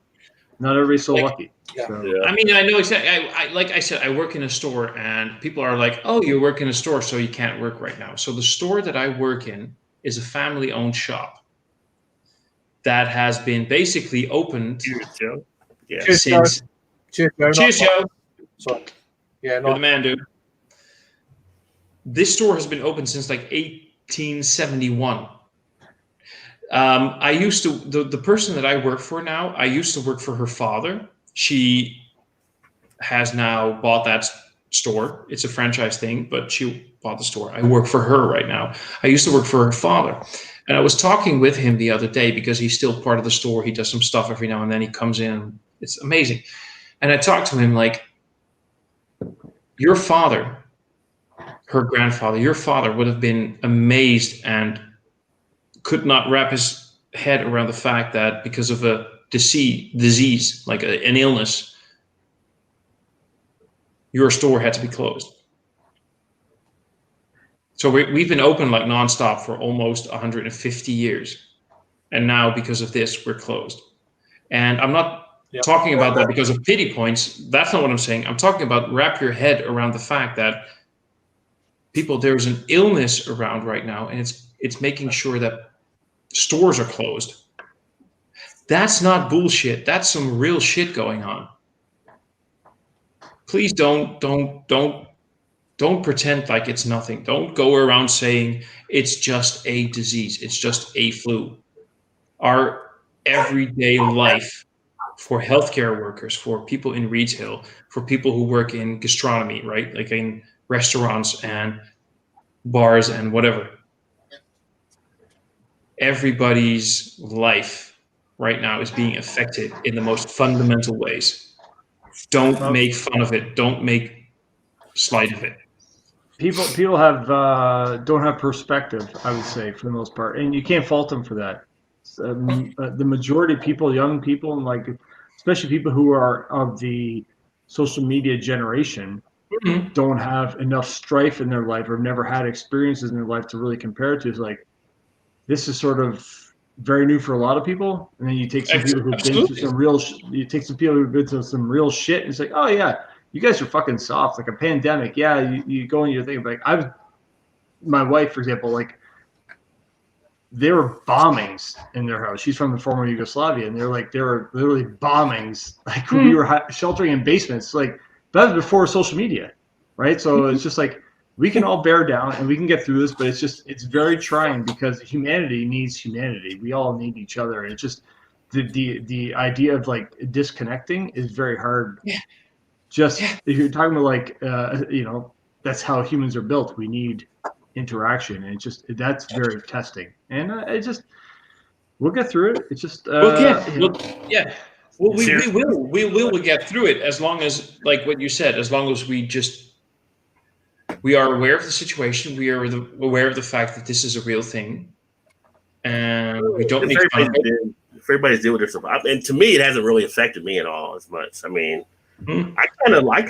Shit! You're in the fucking Rache bunker. You have deliveries come to your house. I don't have to be the office. People coming over asking me questions. I don't got to deal with that. I don't got to be in conference call meetings with people there. I can actually watch the game if it's on and just have the meeting on mute. I can do all kinds of stuff now I couldn't do before. So, that's actually fascinating. The way it's forced us to evolve, right? It's like life finds a way, right? So we're all finding a way to like communicate and interact and like progress on the capitalism side, right? The business, but the humanity side is really taking a pause, and that's kind of fucked up. Well, they sent us a survey about how we're doing and stuff like that and coming back to work because we already work. I'm in sales anyway, and I'm like, I'm cool. I don't hope to ever come back to the office. I'm enjoying it. So I'm fine. Like, I go to the store, I talk to people. People are kind of keeping it their own way. They're not stopping to ask you questions. I don't know. It's all perception of how it is. Like, it's different here than where you're at, Tom. It's like all of our stores are still open. People are still going in, doing stuff. They just have to wear a mask versus everything being shut down. So I think wherever you're at, that definitely enhances what your perception of it may be. Of course. The people going out not doing the mask, those are the ones that are causing issues in spots too. So, which is a stupid thing because in America, they're like, well, you took away my rights because I put a mask on. It's like, dude, you can't go in without a shirt. You can't go in without shoes, but all of a sudden it's the mask and shit's got crazy now. Right, exactly. I work in what we can do right now, we can do delivery from. I thankfully I can still go to work. The store's just closed, but I can go to work. We do shit in the store, and we can do delivery. And we have people knocking on our door. And we go like, is anything the matter? Can we help you? What's going on? And this guy, we had one like a few days ago. This guy literally was like, I need a toaster. And we just looked at him and we were like, yes, but are you aware that this is a lockdown and the stores are closed? And he just looked at us and says, I know, but I need a toaster.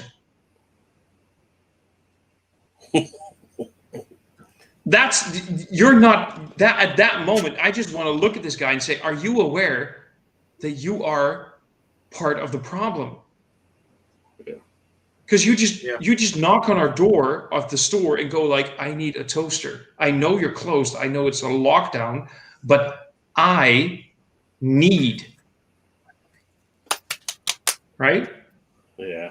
But that's why in America we say you can't fix stupid. Literally. Like I've had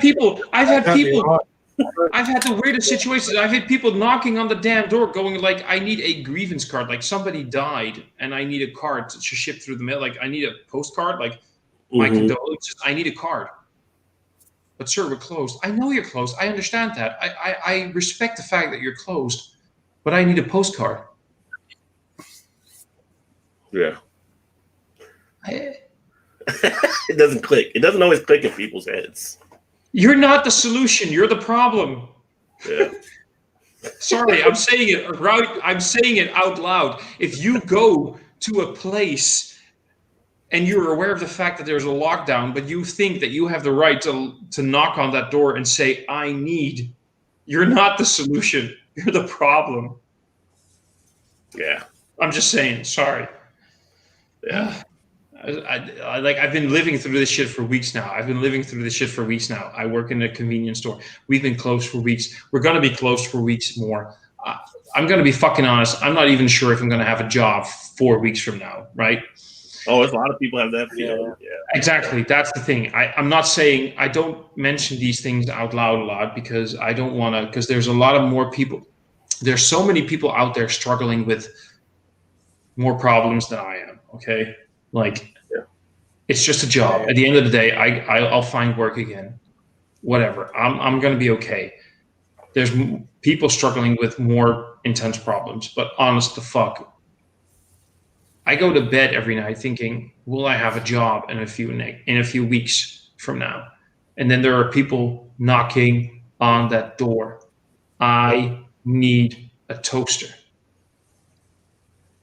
You don't need toast. You can eat that bread without it being toasted. You ever had caraway rye toast before? That's fucking solid. I mean, I need caraway rye toast in my life. I need shit. Well, it's a balancing the needs versus wants. People want it toasted. They don't need it. They want it. Yeah. Thanks for that, Matt. No, but seriously, Matt, actually, I needed that. Thank you, brother. That was awesome. I like that. I needed that. Thank you. No, there's the opposite end of the spectrum, which is the business and the industry that I work in.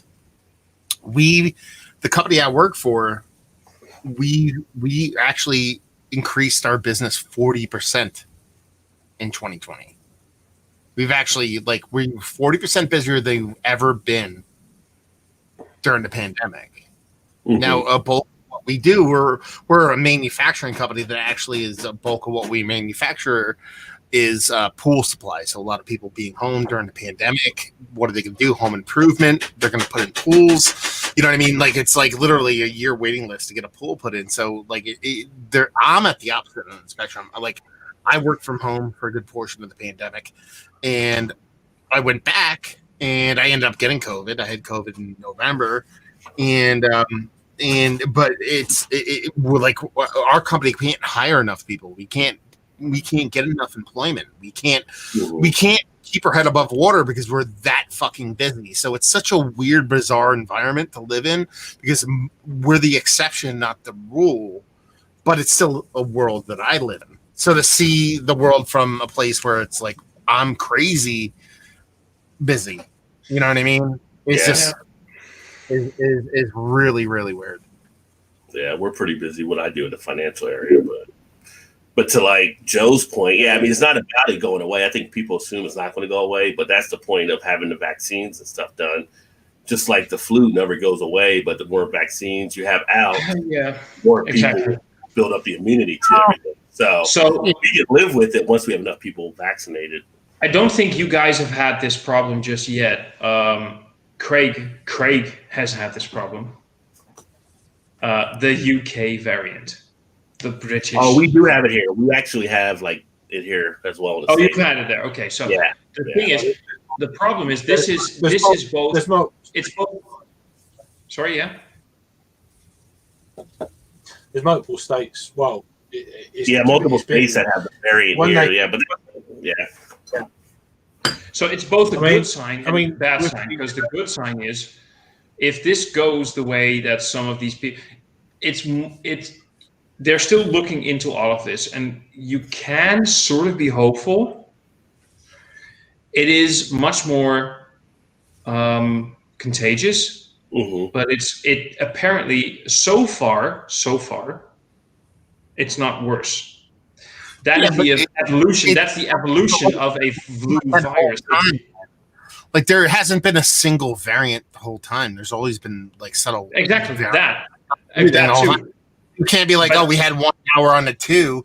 We had 1 through 20. Now we're on to 20 through 30. You know what I mean? So, but that's my point. Because if this is going the way that they hope it's going, we're going to get where people talk about it's just a flu. Yeah, but before a flu became a flu, it was influenza. And we're hoping that at some point COVID it's not a flu. It's just a matter of living with something like the flu. No, that's what I'm saying. That's what I'm saying. I'm not saying that. I'm not saying COVID is the flu. What I'm saying is it is. Said that, by the way. Yeah. What I'm saying is what people are hoping for. It is that it becomes something like the flu, where it becomes a normal part of our life. Well, no, I think most people are hoping it becomes like this. The pandemic of 1918. It's something more. Now they called it the Spanish flu. It was a little bit more than that. And if you want to kind of pigeonhole it into something that's flu, you want to write a box that's that. But if you look at it that way, it's either going to be something that comes and goes, and we go past, or it becomes something that is flu-like. They don't know. Nobody knows. That's the whole thing. But exactly. That's the point. So we keep about things. But the grand scheme of things, we've gotten past these things before. We'll get past them again. There's going to be collateral. Exactly. There's going to be vaccines and it'll work. You might die. I might die. He might die. We don't know. But in the grand scheme of things, humanity is not going to go away. Hey, but it's a matter of through it. For all we know, 6 months from now. Dude, I want to boo fucking Coonan with viewer. That's all I want to know. That's all I want. Sorry, there was a bit audio glitch. What did you say? Goal on this. I'll take my little Maxine baby. I'll bring him along and be like, "This is barley wine. Chug this shit. He's out like a light. Let's go." Exactly. Fuck it, man. For all I know, like 6 months from now, there will be no more beer tubing because all the beer tubers died. No, there'll be that's now. Only the one from Louisiana do I wish that on. This isn't like that. This isn't like Thanos snapping his finger. If I could Thanos a few people, please let me do that, because one of them would be Mr. Louisiana Beer Reviews himself. Did you just call me a purple head, though? Did you just call me a purple head? Was it the classic scandemic? Is classic bullshit at the moment. Oh, jeez. Fucking hell. I would just like everybody to know right now. Just go. Craig's live stream, just so everybody knows right now. What did you say, Matt? That it's Craig's live stream, not Tom's. I just want everybody. Oh yeah. You guys know. So if it gets taken down, is that what you're saying? Are you saying send all emails to Tom? That's not Craig. I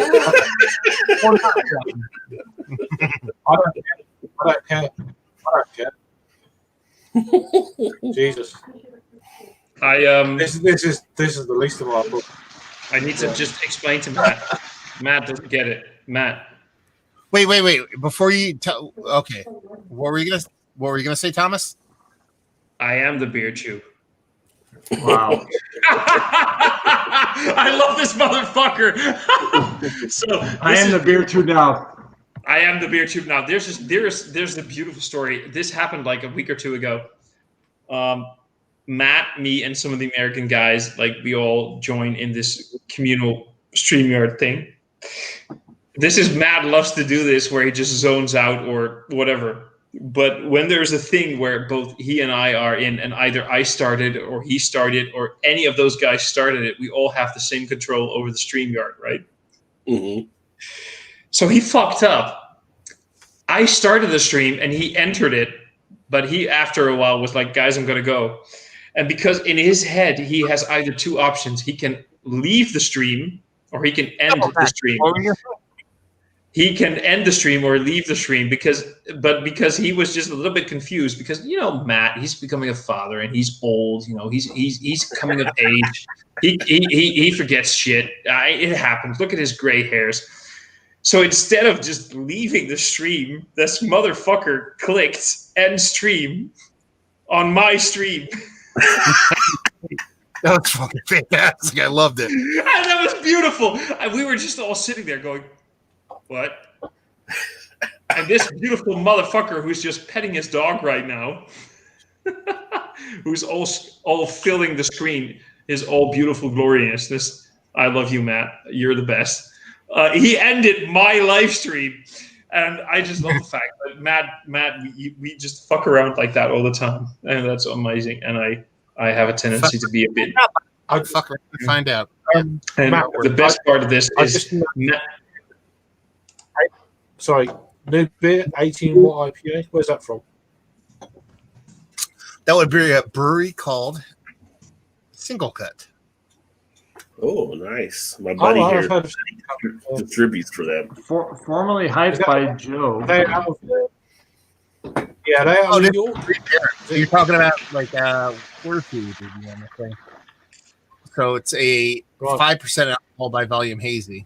Really good stuff. I mean, this is like a quintessential like chugger shelfie by me. It's very wrench-like. Right. Some decent Yeah. brews. They're out of New York, and is it New York State they're out of? Or? Yeah, they're out of New York. They bought. So they were based out of like New York proper, but they ended up buying Schmaltz's brewing facility in upstate New York, Schmaltz Brewing. Hebrew Brewing, Schmaltz Brewing. They ended up buying their facility, and I think it's Fort Collins could be the place. I'm not quite sure. Actually, it'll probably say in the fucking can. Astoria, New York, Clifton Park. Clifton Park is actually where it is, and that's like up, like it's like Yonkers. It's like going up the Hudson River, like north, and yeah, they make really good beer. Cool. Yeah, I've heard of some. We've had one or two of their beers over here in the last few years. More their probably more regular stuff. They've been available at least. But yeah, not obviously that one. It's probably more. Okay, we're gonna play the Euro game right now. So this is one. This is two. Which one am I drinking? One or two? One or two? One or two? Two. Yes. One. Both. Both is good. One. No. Both is good. Two's over here. One's over here. Which one? All of them. One. Two All or of one. I saw the label on one. Two. Be a fucking hero and drink both of them, you sissy. Two twos and one. What else? That's it? Movie. Yeah. Movies. Dude, look at me. Look at how much I drank today. Look at the fucking amount of beers that are around me. Go drink both of them. Don't be a... You didn't much. You didn't drink much. Oh, fuck. I actually used the bottle opener. I forgot it was a twisty. This is a twist off of fucking, like, American barley. Oh, look. Hey, it's an Americana. Oh, no, this is Canadian. Yeah. Oh, that's what's it called? Oh, I know this brewery. I had that beer. Yeah. That's a good beer. I like that beer. Can't tell where I'm at here. Look at that murky goodness. Look at that clean glass. Look at that diarrhea colored beer. Those are the best kinds. Yeah. The best part is a twist off. All their beers are twist. I don't think that's the idea. Just that's what they source. I don't know. So weird. I like a twist off now and again. I must admit. Oh, not anti-twist off. But how many barley wines have you drank that had twist offs? Like only due to seal. That's it. One. Exactly. One. Zero. It's seal. That's right. Yeah. What year is that, man? No. Oh, only The only 2000. barley wines are twist off. Sorry, what was that? 2019. Way too not old enough. Yeah. Let's put it that way. Too young. I found a case of rigor mortis. I found a 2015 case of rigor mortis. So that's nice.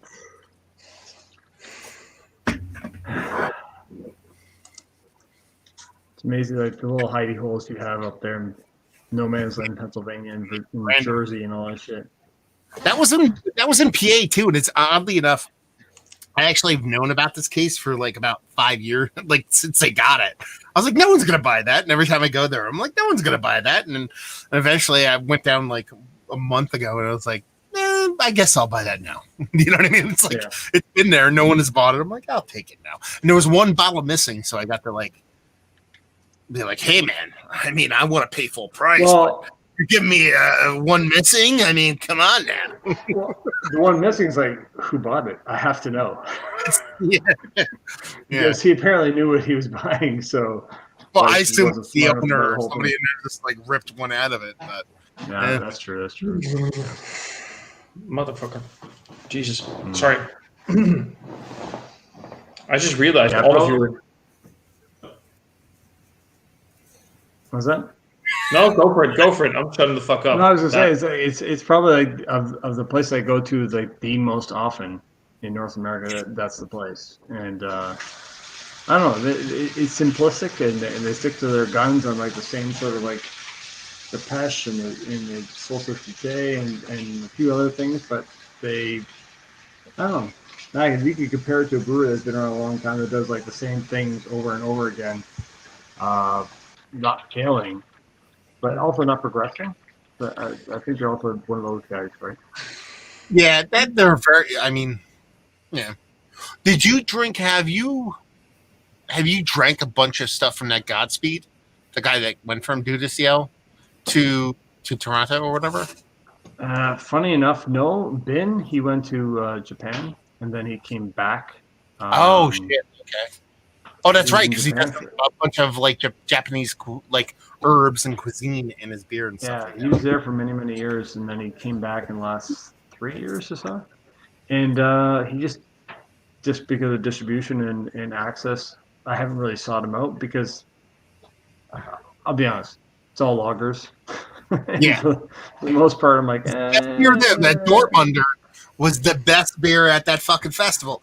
And the funny part was 2 days ago we were on this live stream.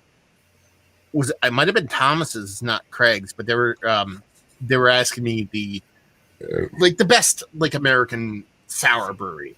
That was Just me. Random. Woohoo!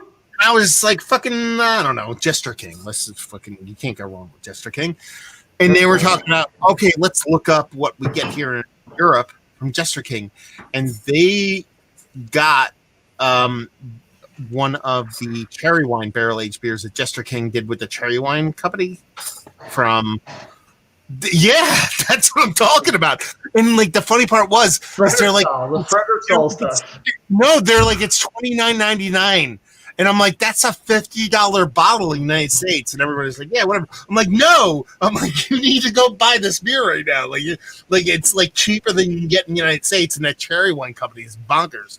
What was it called again? Do you remember, Thomas? Frederick. Well, I remember from all Kirsch of this David. that Europe rules, and we're so much cooler than you guys are because we're like Europe and everything. And Be serious for a second. I really don't know. Dude, it's freaking midnight here. I have to wake up in like 6 hours. I'm basically drunk, and you want me to be serious? Go fuck yourself. Like, really? Well, the name I can remember is it was Frederick Sal, and we were in that queue several times over. It's called Modera Dankst. That was the name of actual beer. Right. Yeah, It yeah, was yeah. that, Motor yes.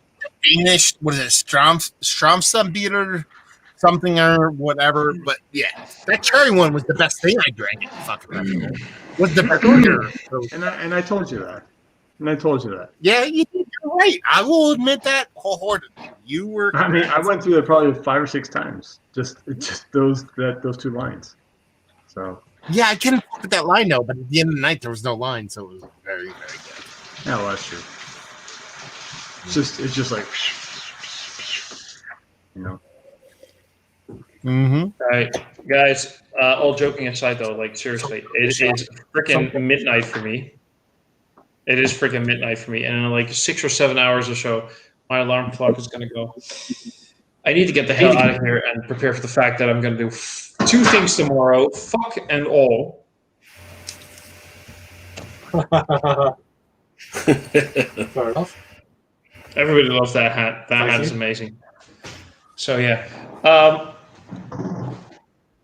I'm gonna get the hell out of here and I'm gonna go get some sleep. So you guys have a great stream and have a great Sunday evening.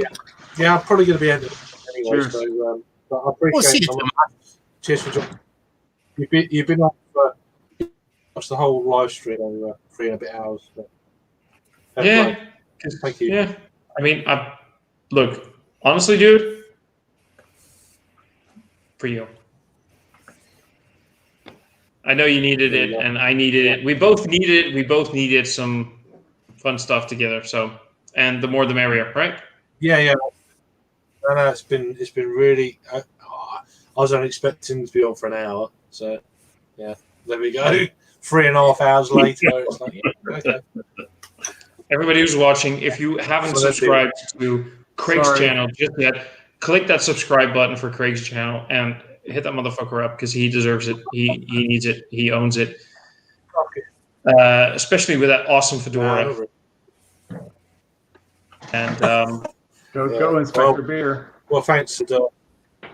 See all you guys later. Thanks very much, Philip. I appreciate it. Fuck off. You were, yeah. See ya. It was great getting to know you. Rod, Likewise. I think this was the first. I've known you for a while, but I think this was the first live stream we were in together. So that was awesome.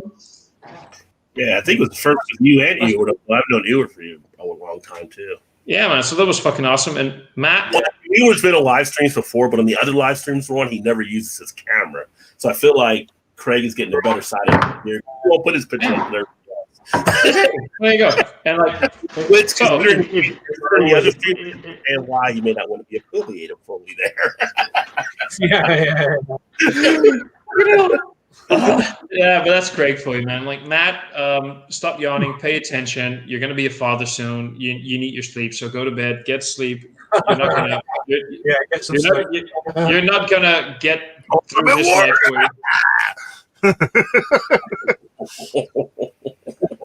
Love all y'all. You're all amazing, and I'll see you guys later. Fuck off. Yes, Later, I man. will. Take care. Bye bye. Have a great night. Sometime. Take it. Cool dude. Check out his channel as well. Yeah, he does some English reviews. So not many, but yeah, he does. But yeah, it's good. Yeah. Wasn't expecting to go this far. Yeah. It's cool. Tends to happen. Thomas is great. He's definitely the red beard of Of Europe. He's straight up. Red beard of Europe. Full Yeah, energy, man. Yeah, we red beard of all Europe. laugh at that though. He doesn't shut.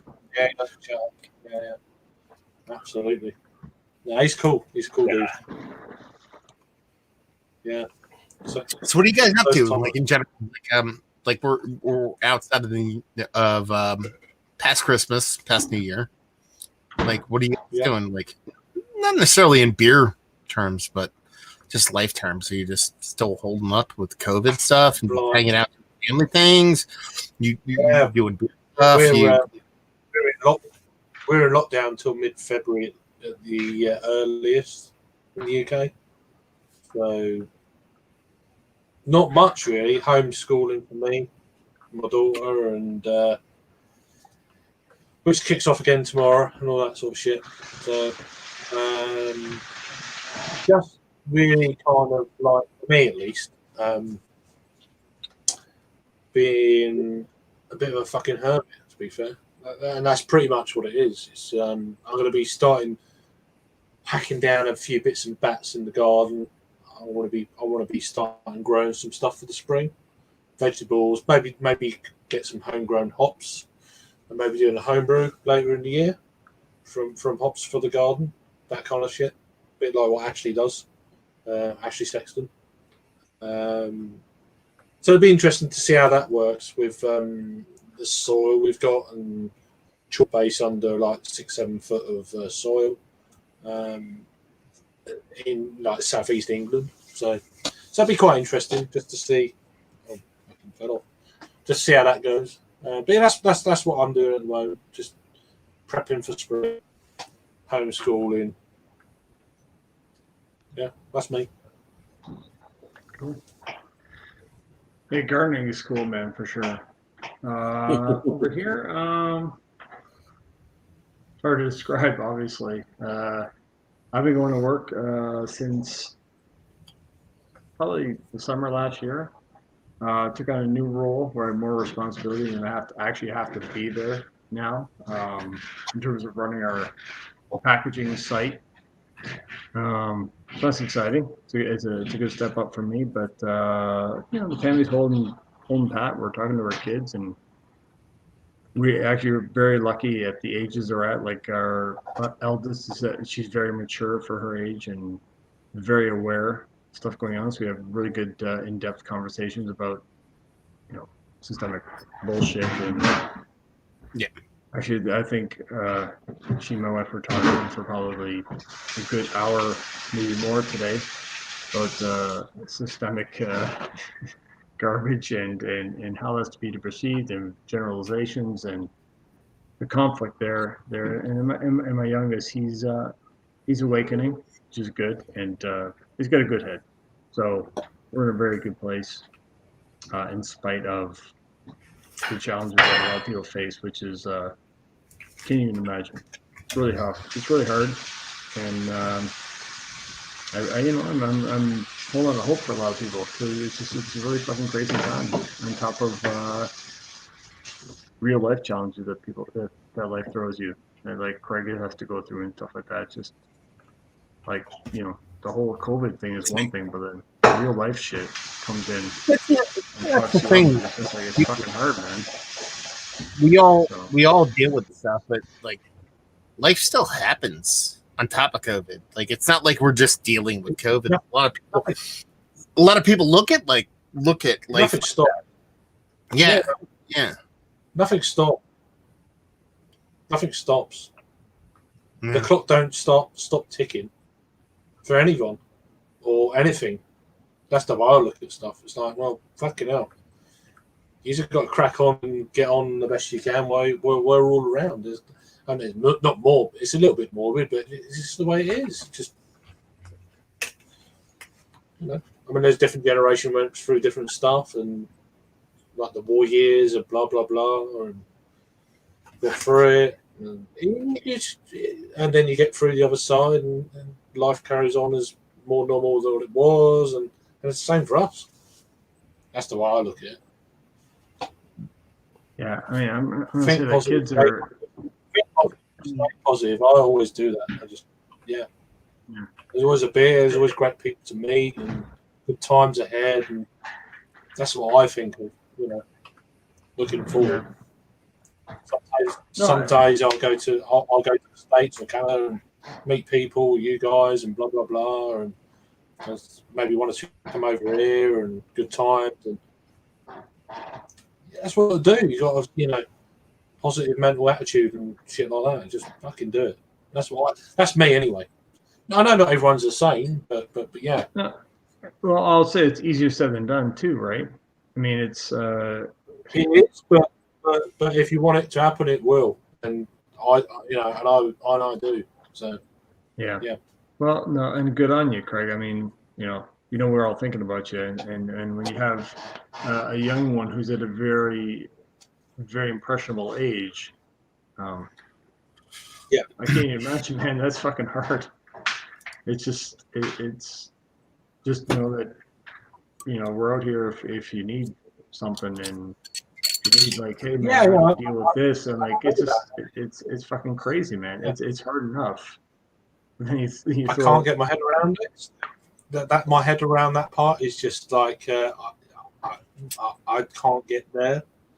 I'm kind of in that degree with all that sort of shit and heavy stuff, and I'm still floating.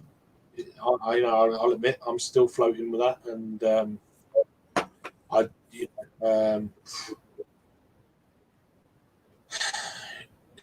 she's definitely stronger than I am when it comes to all that sort of stuff.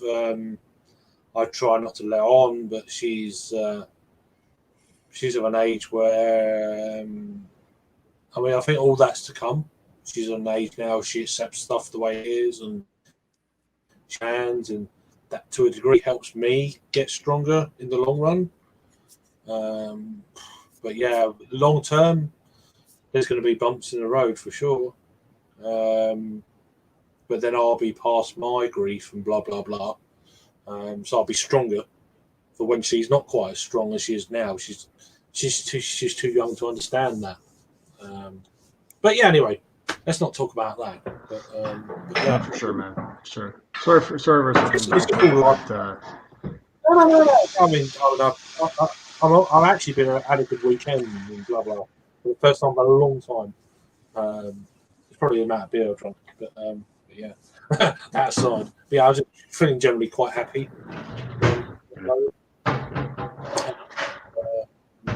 Having a few live streams to talk to people, not being stuck in lockdown, all that shit. And it's weird how that that stuff helps me. Been on other people's, and I think I've done 2 or 3 live streams this weekend, like Friday to now, and it's good. It's helped. She's been really good as gold. As I said, that's it. But there's always other people going through shit. I'm always mindful of that. And that's the thing that keeps me kind of perspective. It's not all about one person. It's about everyone. And I've always maintained that. I think that's important.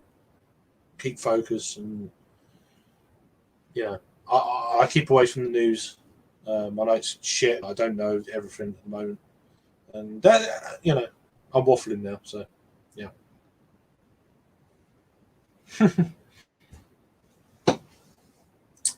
Yeah, absolutely. Anyway, I'm going to end this now because we've been going like almost 3.5 hours. So yeah, I'm going to end this one now. So we've had like the amount of comments we've had is like been like wow. Some great people on. Obviously, you guys on now and others.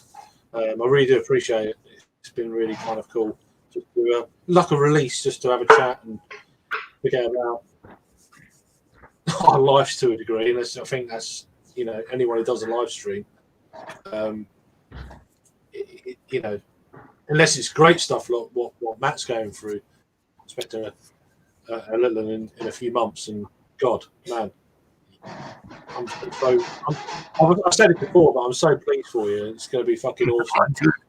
It's fucking if you ever need advice, the bean is going to be the bean of all beans. It's going to be fucking. I can't wait to see that little thing going up there and doing this thing. Like Matt's gonna like Photoshop him, her into like doing like this thing with. So, fun fact for those that don't know. So my family's not overly gigantic, but we're gigantic by human standards. Massive. I'm 6 foot. No, I'm 6 foot. My dad was 6'1" or 6'2". My brothers are like 6'1". My wife's family are 6'8", 6'10", 6'10". Oh fuck! Jesus. The brother, father, and uncle, like they're gigantic humans. My kid's gonna be he's gonna be fucking fucking ultimate warrior at the same time. It's gonna be fantastic. Hot times up in the Massive Beer Reviews. Yeah. He's gonna be a tall fucker. Jesus. Oh yeah, he's gonna be a month. Still. It's gonna be fantastic. Yeah, it's Maybe like new king. my daughter. She's like, my daughter's going to be 6 foot plus, and oh my god, yeah. My wife's 6 feet, so. Right. Yeah, well.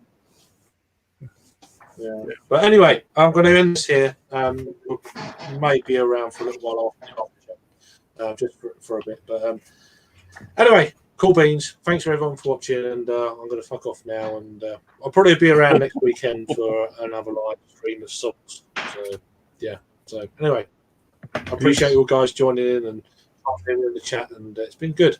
Take care. Keep safe.